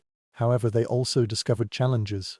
Due to the moisture from breathing in the body, the inner surface of the leather will condense and requires regular maintenance. Sometimes, it may also produce uncomfortable moisture. Another experiment in Siberia used bones collected from natural death sites to rebuild the bone shelters of mammoths. Researchers have found that although the bone structure is stable and impressive, it requires a large amount of animal skin and other materials to be truly habitable. Even if the gaps between bones are carefully arranged, there will still be large voids unless they are sealed with additional materials. However, the huge burns do provide heat, slowly absorbing it during the day and releasing it at night, creating a slightly stable internal temperature. These experiments also highlight the challenges. Maintaining sufficient ventilation while retaining heat is a delicate balance. Water management is of vital importance. Condensation caused by breathing unbody heat can make walls damp, reduce their insulation performance and create conditions for cold penetration. Fire protection maintenance requires continuous attention. Extinguishing a fire in an extremely cold environment can be life-threatening if it is difficult to reignite. These experiments enabled researchers to have a heartfelt understanding of the situation faced by people in the Paleolithic age. The daily struggles have left only faint traces in the archaeological records. Living in these experimental shelters for several days or weeks has revealed practical details that the excavations themselves could not reveal.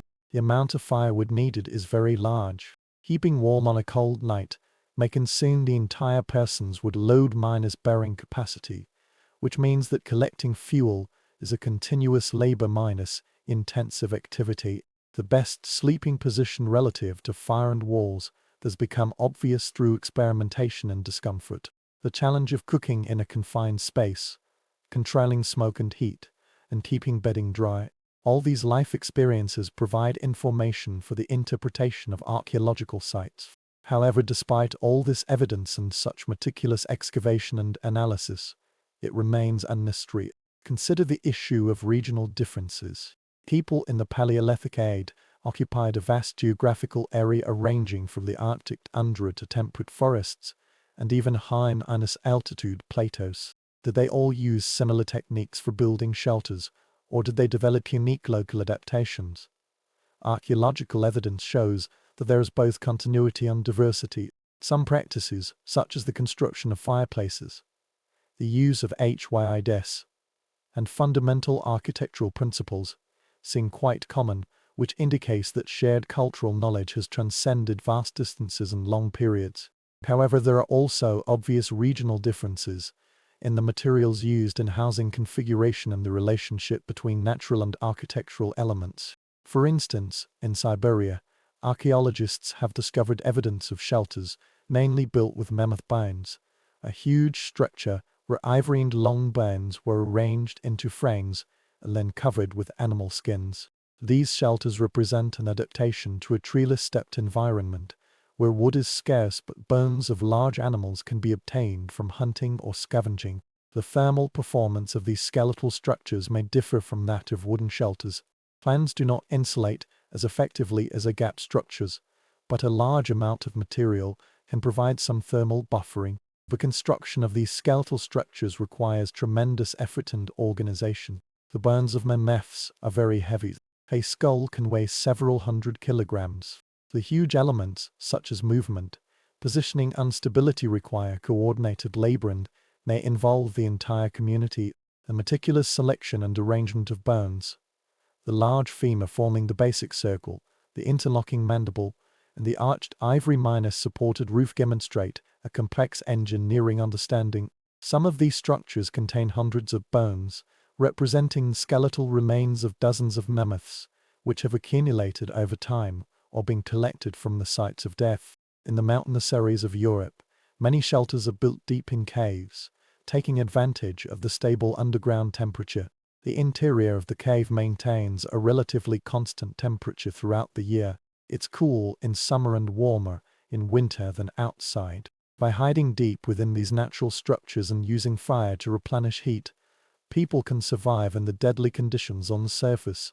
But this also brings challenges. In deep caves, the accumulation of smoke is an even greater problem, and there is no fire at all in the darkness.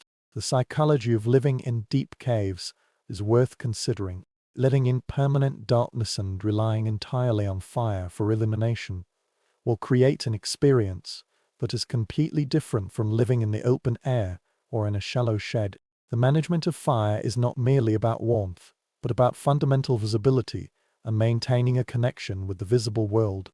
The acoustic characteristics of caves, echoes, sound distortion, and the amplification of whispers can create a unique auditory environment. Some researchers have suggested that these acoustic characteristics have influenced the selection of cave sites and might even be related to rituals or social practices.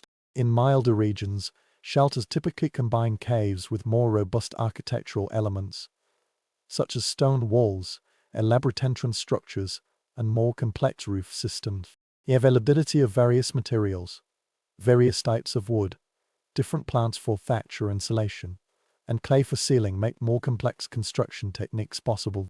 For instance, at the sites in southwestern France, there is evidence that elaborately constructed stone walls were built on the openings of the rock shelters, creating partially enclosed spaces and expanding the conservation of the cantilevered nature. These walls are usually made by mixing clay and plant fibers to form a relatively windproof barrier. Some evidence showing multiple construction phases indicates that the walls were maintained, repaired and modified over a long period of time. The labor input in these buildings indicates that they are not temporary camps, but important reusable living places. There are also alluring hints of symbolic or ceremonial housing construction. At some sites, archaeologists have discovered pigments used for the stone walls near fireplaces, such as red ochre, black manganese, and pyrite. The purpose of these applications remains unclear. Are they purely decorative? Do they have any practical functions that we don't know about? Or are they symbolic, perhaps marking the sacred spaces or boundaries within the shelter? Some researchers have suggested that certain fireplace structures or architectural arrangements have ritual significance and may be related to celestial observations or spiritual beliefs, yet it is extremely difficult to prove such an explanation. The boundary between reality and symbol is often blurred. What is of great significance to modern interpreters may be purely functional to ancient architects, and vice versa. Placing some unusual objects in the shelter adds to this sense of mystery. The elaborately shaped stones placed near the fireplace have no obvious practical use.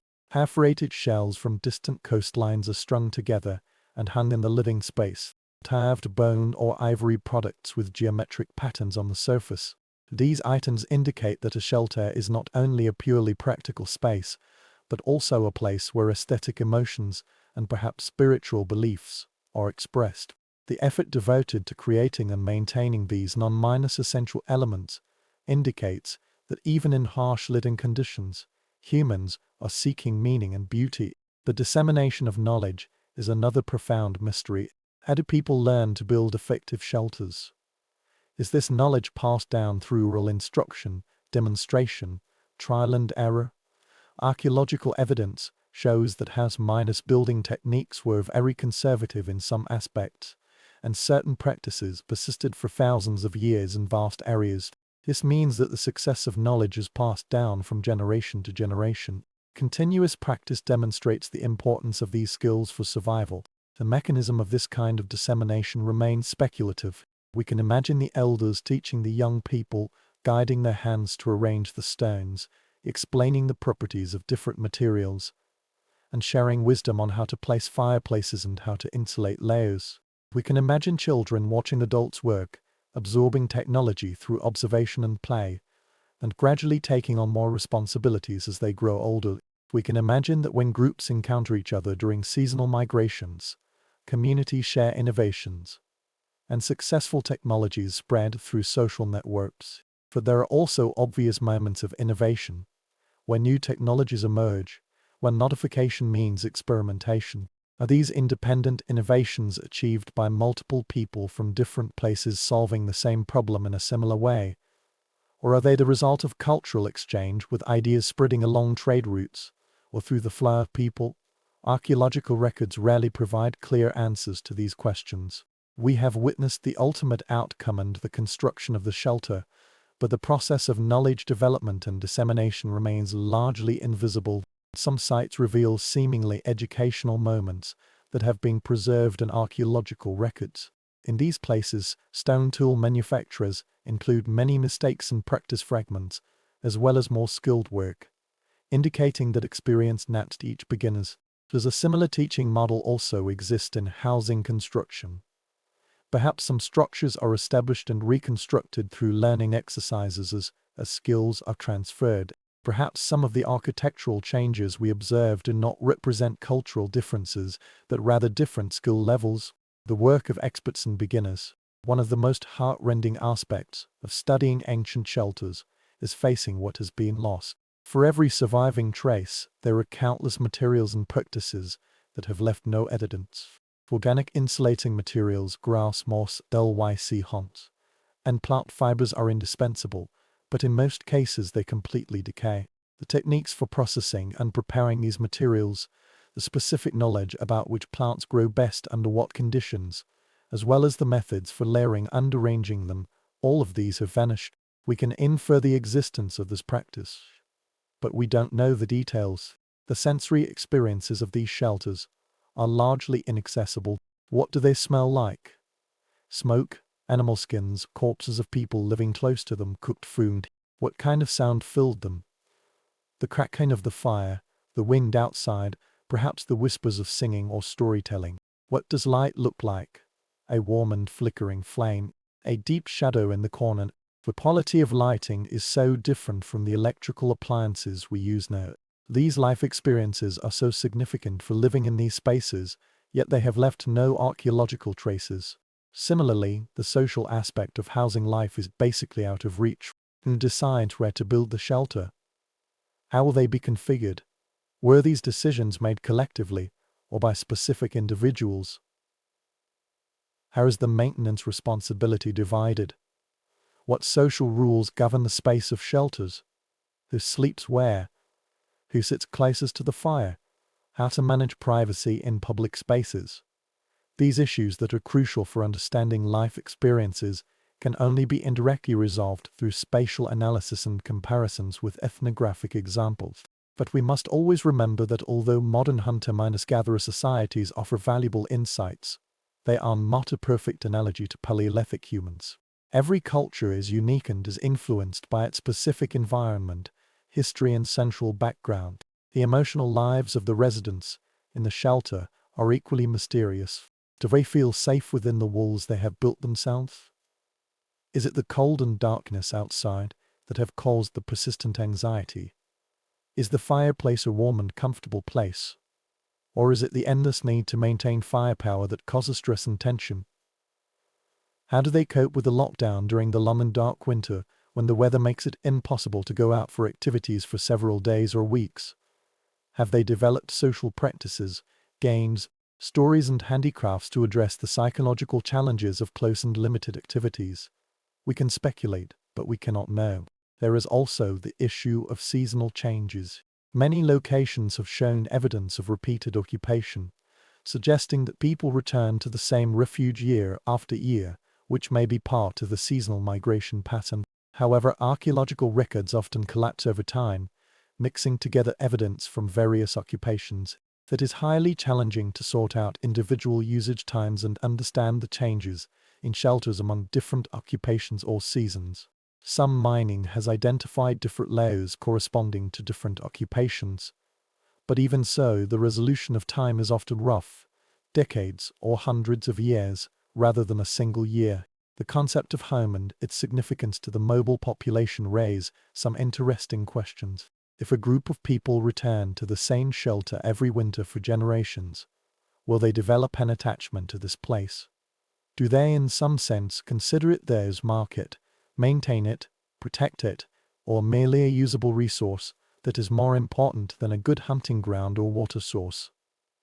Archaeological evidence cannot clearly answer these questions. However, the obvious meticulousness, careful modification, maintenance over time and accumulation of non-miners practical items in some shelter buildings indicate that the significance of these places goes beyond pure practicality.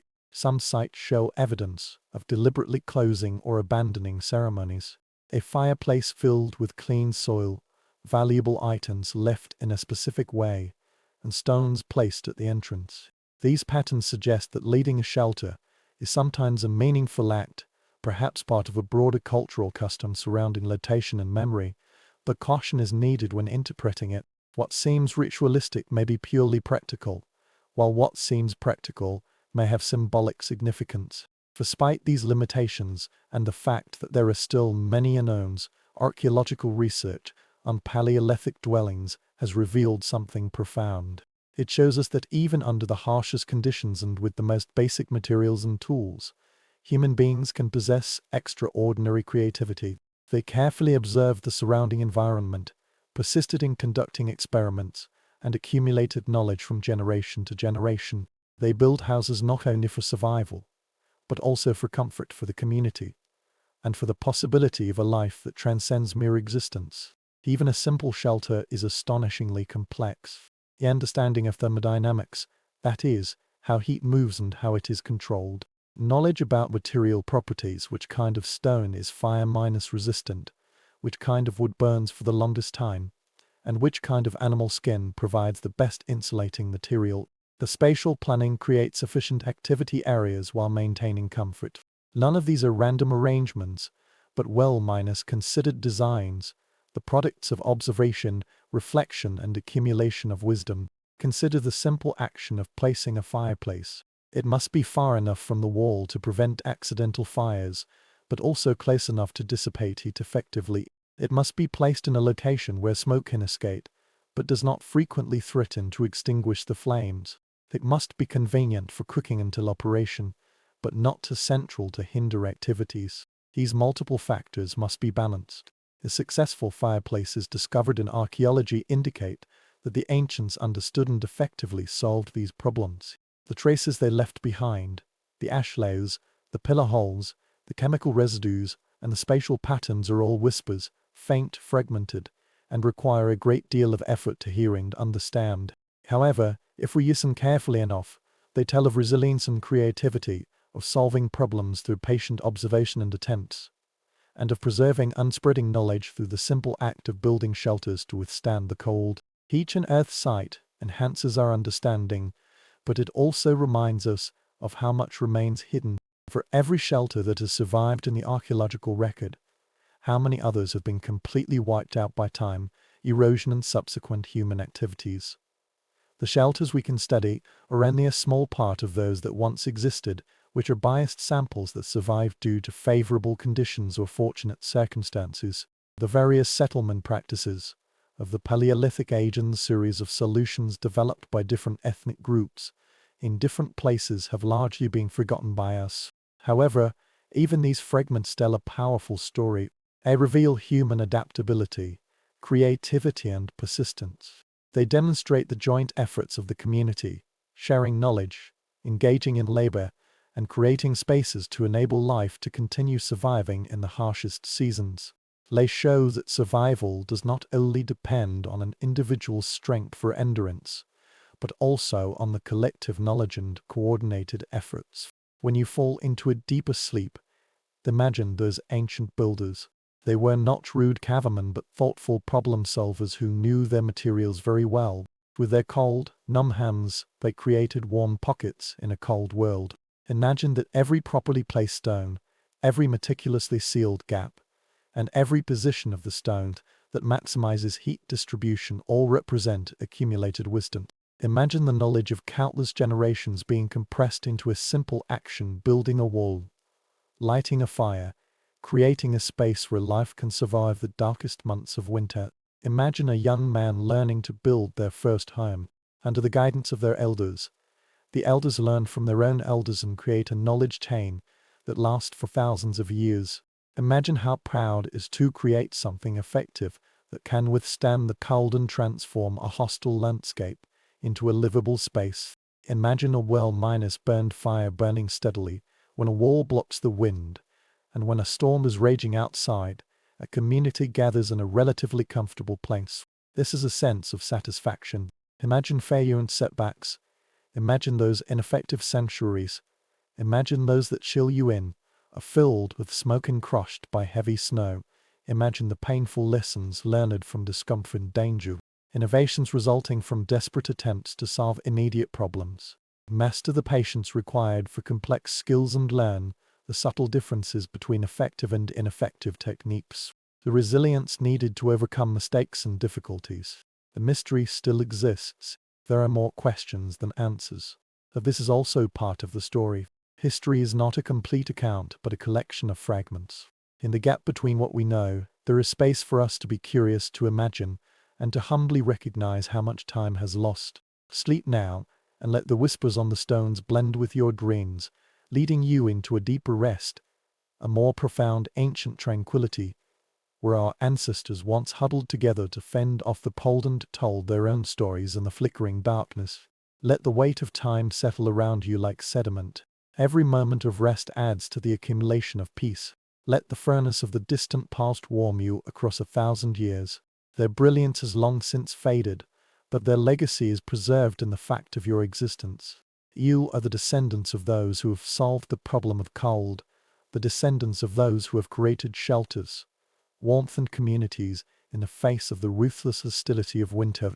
The whispers of archaeologists continue, gentle and enduring, speaking of the hands that shape stones, wooden animal skins, of the minds that observe, learn and teach, of a heart that surely knows fear, cold and discomfort, but also knows warmth, safety and the profound satisfaction of successfully building a home. These ancient sounds are faint, but they persist in the evidence they leave behind, waiting for patient researchers to read their traces and reconstruct though imperfect the stories of survival and creativity written on ashes and stones, as well as the silent language of the earth. Let's once again gently shift our focus from the silent mystery of stones and ashes to another dimension of ancient life. So far, we have gone through the daily struggle for survival, felt the cold seep into your bones, followed the quiet innovation of the power, and whispered among the archaeological fragments that there is another story to tell, and this story complicates the picture we have depicted. This is a story about differences, about hierarchies, about even under the harshest conditions, even for small bands struggling on the verge of survival, not everyone experiences the cold and comfort in the same way. This is not a story about a king and a palace. The Paleolithic age that we have been exploring did not have these things. There are no towering monuments, no huge cities, no bureaucratic institutions, and no standing armies. There are no tax collectors, no written laws, and no hereditary monarchy. Power is passed down from generation to generation through carefully designed coronation ceremonies. However, it would be wrong to think that the early hunter-gatherer societies were completely equal, with everyone sharing every difficulty and every benefit equally. Even the smallest and simplest human society will develop structures, roles and distinctions. Some of them are based on actual needs. Different people have different skills, different abilities and different responsibilities.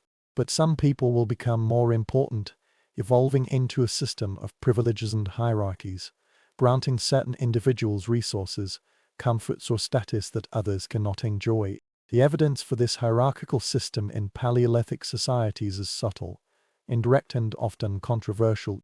We have no written records indicating who holds power or prestige. We have no royal throne room or treasure trove, no administrative plaque for calculating wealth, and no family tree engraved in stone to announce the royal bloodline.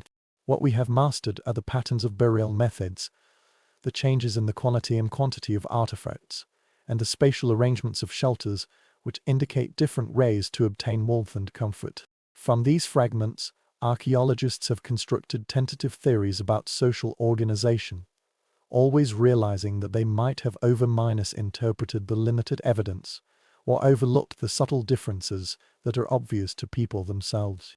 The distance between us and them is not only temporary but also explainable. We view the remains through our own experiences of hierarchy and equality. This shot might distort what it shows. Let's temporarily return to the sanctuary we have always imagined. The protruding rocks are reinforced with leather and columns. The central fireplace glowed in the darkness. This group of people huddled together to resist the invasion of winter. As an ordinary member of the team and someone who works every day to survive, you have already experienced the space. Your sleeping position makes you feel bone-chilling cold.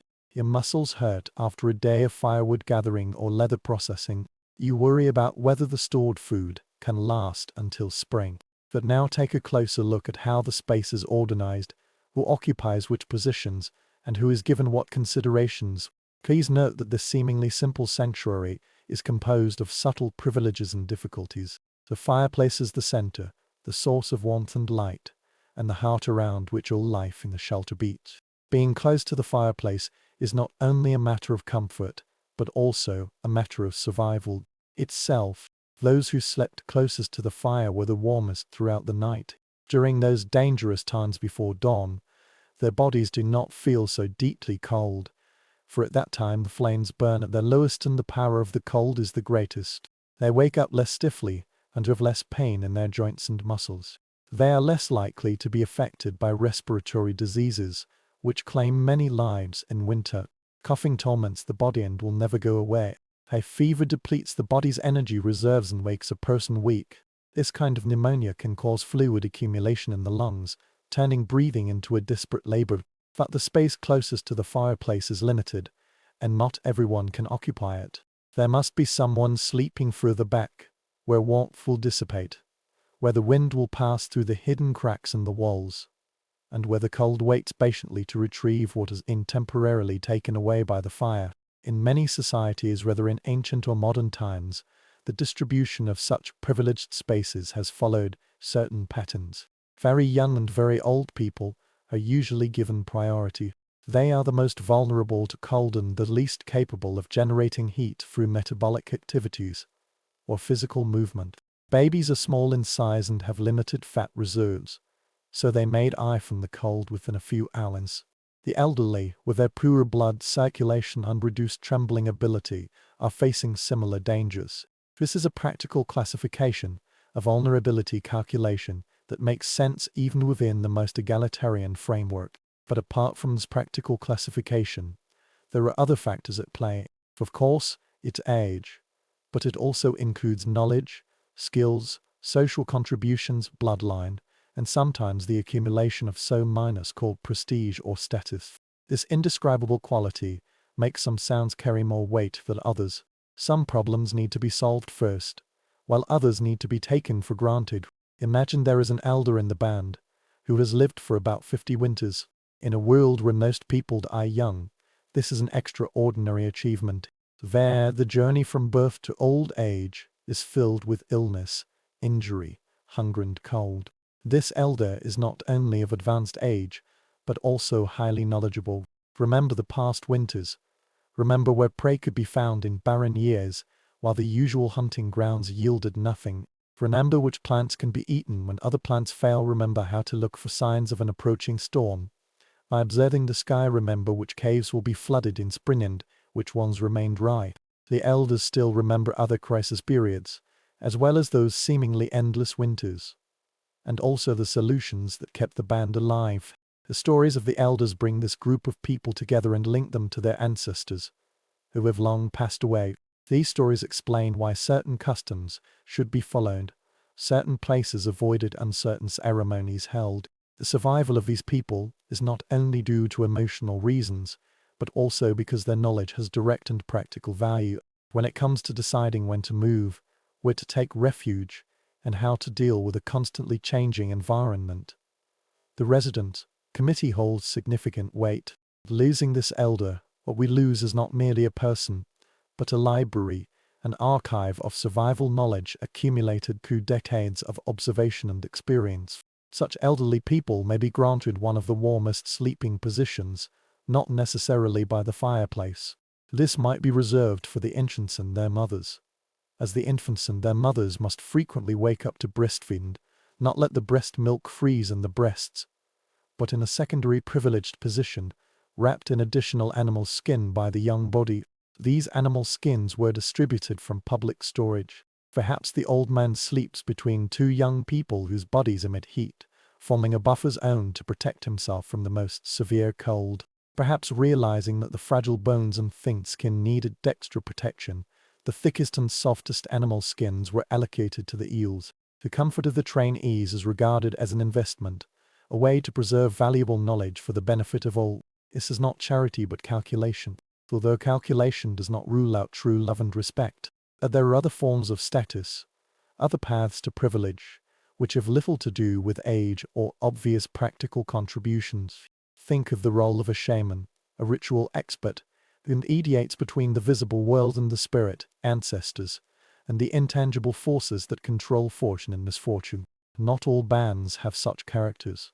In different cultures and eras, The nature of the shaman role also varies greatly, ranging from the powerful and terrifying culture of shamanism to shamanism being just one of many experts, no more privileged than a skilled toolmaker.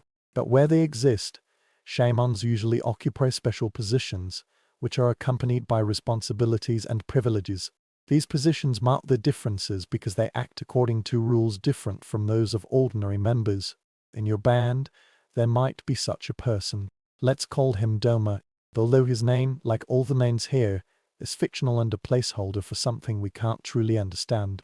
Doma was neither young nor particularly old. For about 40 winters, he was still energetic, still able to grit reason do hard work, but began to feel the accumulation of time. His wounds no longer healed so cleanly, and the stiffness brought by the cold mornings took longer to recover. He was not the strongest hunter, although he had enough ability to keep up with the hunt and do his part of the slaughter and transportation. He is neither the best toolmaker nor the most skilled person at processing animal skins. In these practical skills, others surpassed him, but he had something else, a talent, or perhaps a burden, that made him stand out from his youth. His dreams are very vivid. In them he sometimes sees some illusions that others think can provide him with guidance or offer insights into the future, gain locations, or the wishes of ancestors or deities. He knew that a ceremony had to be held to commemorate the hunted animals, to ask for forgiveness for the killing, to ensure that the herd would return and not abandon this territory forever. He knows the songs that relieve pain, the hymns that comfort the dying, and the procedures that help the soul transition from this world to another. For at least people believe that he knows these things, and faith has its own power. Dan's position in the band is complex, more subtle than the simple division between leader and follower, privilege and ordinance. He serves, but he is also served. He would hold some ceremonies, which they believed were necessary for survival. In return, he received certain considerations, which marked that his role was special. The place where he slept was neither with the ordinary members nor around the fireplace, where it was impossible for bodies to huddle together for warmth and privacy. On the contrary, he occupied a small cave, which was a naturally formed dent on the rock face, stretched additional leather on the frame, created a semi-minus private space, and within a larger shelter, created various rooms. The location of this small house is good. It is not the closest to the fireplace, which might mean that he moved the more vulnerable people for his own comfort, and it is close enough to gain a second privilege from its warmth. It leans against solid rocks and has a carefully built windrick, made of leather and woven branches to shield against the worst air currents. Alcove contains some special items that distinguish it from a simple sleeping space. Some stones are chosen not for practicality, but because of their unusual colors or shapes. A piece of quartz can capture light and reflect it back in strange ways. This is a river stone that has been polished very smoothly and feels almost soft to the touch. A piece of red ochre that will dirty your fingers at the slightest touch. They are arranged into meaningful patterns, which may map to cosmological understanding or ritual narratives that only Dune fully understands. The small container is filled with paint. Red ochre is ground into powder. Collect and store black charcoal carefully. White clay taken from a specific riverbank is used for body painting in ceremonies. Used for marking on the face and body to evoke spiritual power or recreate mythological patterns. There are some bones of important animals, which might have come from particularly successful hunts or animals that appeared in visions. A tooth of a cave bear, a skull of a wolf, and an exceptionally large antler of a stag. There are carved items, small sculptures of animals or abstract forms, and marked stones. Their uses are not entirely clear to modern people, but they are obviously very important. They are carefully crafted, meticulously preserved and clearly respected. These objects have multiple functions. They are tools of ritual, of course necessary for Dumas rituals and prayers, but they are also signs of status, visible signs of Dumas' special role, evidence of his operation beyond the ordinary realm, indicating that he possesses knowledge and connections that others do not have. What's important is that some of them also have practical uses, which may be their main purpose or an accidental side effect of their ritual significance. For instance, These stones were placed near the edge of the bay, and at night when the flames were at their peak, they absorbed heat from the ordinary fire. These warm stones will radiate heat to dome a sleeping space for a long time after being lit at night, providing a continuous source of warmth during the coldest times. Whether this is their original intention or an accidental side effect of the ritual's placement remains unknown to us. Perhaps the ceremony required them to be in that position, or this ritual is to prove that a configuration that just provides warmth is reasonable. But the result is the same. Dharma slept warmer than most people in the band. His rest was more thorough. His body was not tormented by the cold at night, as others did. His diet may also be slightly different from the general pattern. Not significant. When materials are scarce, no one eats well. Even Dumas' privileged position cannot produce food from the air, but in subtle ways within small distributions and preferences, significant differences in nutrition and comfort will form over time. When a successful hunt brings meat, the distribution is bound by rules and customs, obligations and expectations. And everyone understands this, even if no one expresses it explicitly. Hunters will of course get their share, and so will those who assist in processing and preparing for slaughtering, peeling, and processing fat. For Dumas might also have received a portion, not because he hunted, but because the rituals he performed before hunting were believed to have contributed to the success of the hunt, as his songs, hymns and offerings could help hunters find their prey, or make the prey turn a blind eye to danger, or make the soul that controls the movement of the animal happy. He may be selectively cut. The liver is rich in nutrients and is believed to transfer the vitality of animals to the eater or bone marrow. These precious fats mean whether to survive or thrive in winter. The fat he might obtain could not only be used for eating, but also to keep his lamp lit, to keep his stove on during the long nights of preparing for the ritual, and to keep his body warm with the calories and light provided by the fat. This is not simple exploitation or parasitites, nor is it a smart swindler deceiving gullible victims to get them to support him while he does nothing.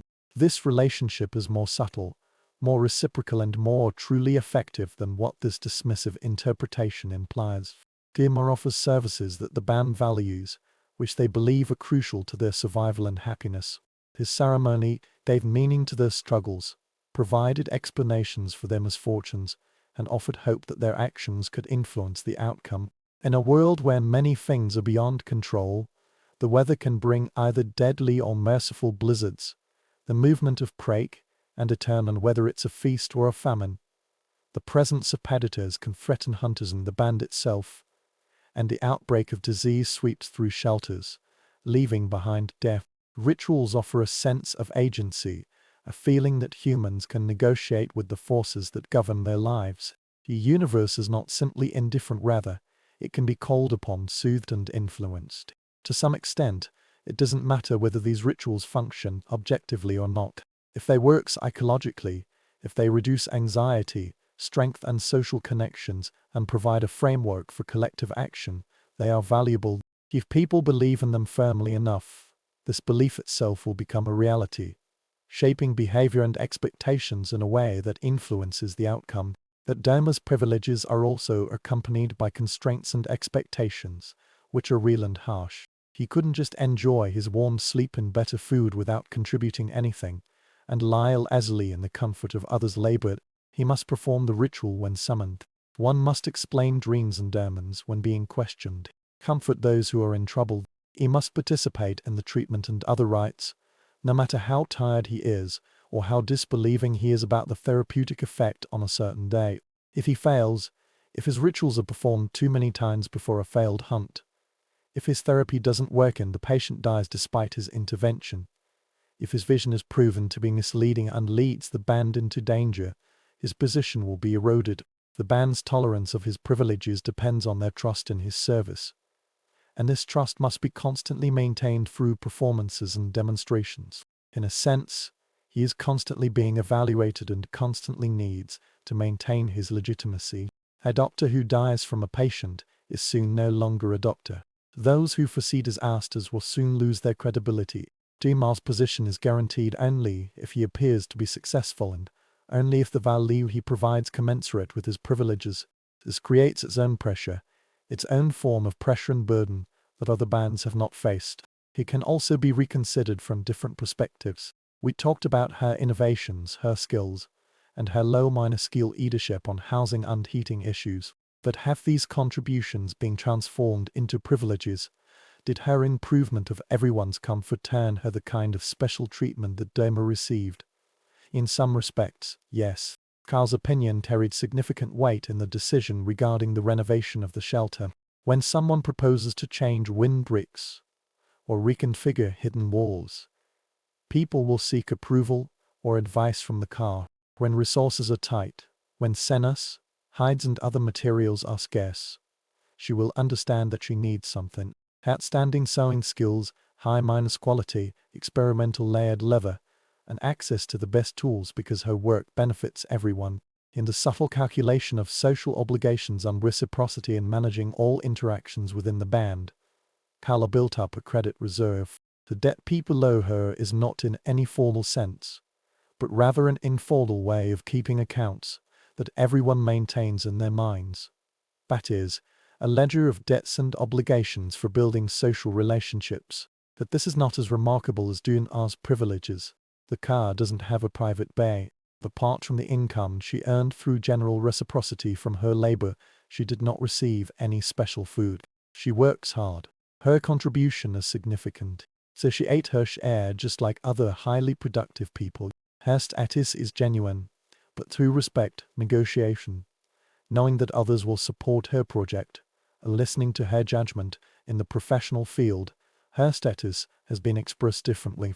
When she proposes a new housing renovation plan, people will listen and generally agree with her plan, contributing their own efforts to realizing her vision. When she needs help on a big project, people volunteer or are easily recruited. When she talked about the issues of cold and warmth, and how to improve their living conditions, her words carried the weight of demonstrating her ability.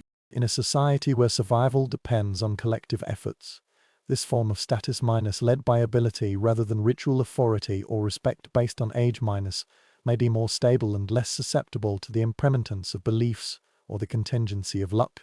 Carr's reputation is built on practical results, on effective solutions in practice, and can be verified through direct experience. However, even the position of the car has caused minor inequalities and subtle hierarchies, which may not be noticed by chance but are still real. When she is renovating her residence, she might ask others to help her and guide their efforts towards her vision. Those who offer help will eventually benefit from the improved housing. They will also sleep warmer and be less affected by wind and moisture. But for now they are working under her guidance, following her design and listening to her judgment on how things should be done. This is the hierarchy, soft, practical, and acceptable, but still a hierarchy. She decided and they carried it out. Her vision shaped their labor. When Kara needs to rest, when her hands become too rough from handling frozen materials, or when her body is too tired to continue working, others may take over her daily tasks. Fetch water, prepare food, make a fire and help her recover. This was done voluntarily to recognize her contribution, but it still represents differential treatment. Others must work harder so that the car can rest. Someone else must take on the additional burden so that Kay's professional work can continue. The distribution of labor force is unequal and tends to protect and support Kay's innovative ability. The elderly mother we mentioned earlier, Kay's mother, also holds a privileged position, although her status is mainly based on age and vulnerability rather than positive contributions. In terms of labor, she contributed very little. Her body is too weakened, her energy is too limited. Her hands are distorted due to joint diseases and she is unable to complete complex tasks. She can't walk far, can't carry heavy objects and can't work for a long time in the cold. But she received patient and attentive care, a warm sleeping space near the stove, and was carefully fed when she had difficulty eating and pain in swallowing. Every morning she was dressed by someone else because her fingers could no longer fasten the clothes tightly. She was also helped to the designated garbage clearance area because she could no longer walk alone.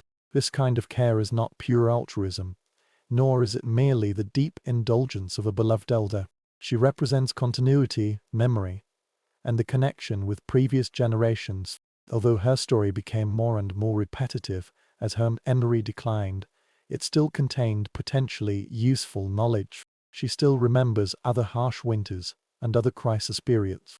Occasionally, in her aimless recollections, she would mention some details related to the current challenges. Her appearance strengthened the family ties, demonstrated the band's values to the young members, taught them care and respect, as well as the obligations they should undertake as members of a group. But equally correct are the resources used to care for her, the extra animal skins, the best sleeping positions chosen, and the carefully prepared food to ensure that the fond Ethan, weak digestive system can receive nutrients. These resources could theoretically be allocated elsewhere to support more productive people, those who have more obvious value in the future. During prosperous times, these inequalities might seem insignificant and almost unremarkable. There is enough warmth, enough food and enough space to make everyone live quite comfortably. The difference between privilege and ordinariness is a minor variation in the topic of general appropriateness. And in an era of scarce resources, when fuel runs out, hunger fills the stomach and cold strikes mercilessly, minor differences become even more pronounced, more obvious and more morally weighty. Those in privileged positions suffer less. They woke up less tired. They have more reserves at their disposal. They maintain their health better during the crisis. People without them suffer even more. Their coldness is even colder. Their hunger became even stronger. They are at greater risk and tensions may arise.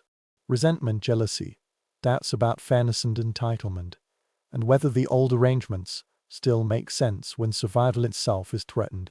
Why does Dona sleep warmly when the children are shivering? Why should the elderly mother be given the selected part when the young hunter needs strength? Why is Carla taking a rest while the others are doing their best? This band resolves these tensions through customs and norms, through the power of tradition and collective judgment. Those who hoard resources or demand privileges beyond the group's acceptance range may be excluded, resisted, and in extreme cases, even expelled from the group. In a world where survival entirely depends on the members of a group, the threat of social exclusion is powerful. No individual can survive the winter alone. Being driven out means facing death, going hungry within a few days, freezing within a few hours, or being preyed upon at the moment of vulnerability. This threat enforces a general sense of equality, even though it allows for certain distinctions. It sets an upper limit. Beyond this limit, privileges cannot rise, otherwise collective resistance will be triggered. Doma might sleep in a small wooden house, but it couldn't be too warm, too comfortable, or too far from the shared pain. The elderly may receive extra care, but not so much as children do not. Carer can guide others in their work, but she herself must also work, must demonstrate continuous contribution, and must be embedded in the reciprocal network instead of floating on it. There are also moments of redistributing rituals, when the usual patterns are disrupted or reversed, and when the hierarchy is recognized and simultaneously softened through ritual sharing. Think of the grand feast in the middle, the ceremony held in the darkest time of the year, people in low spirits, and the end of winter still seems far away.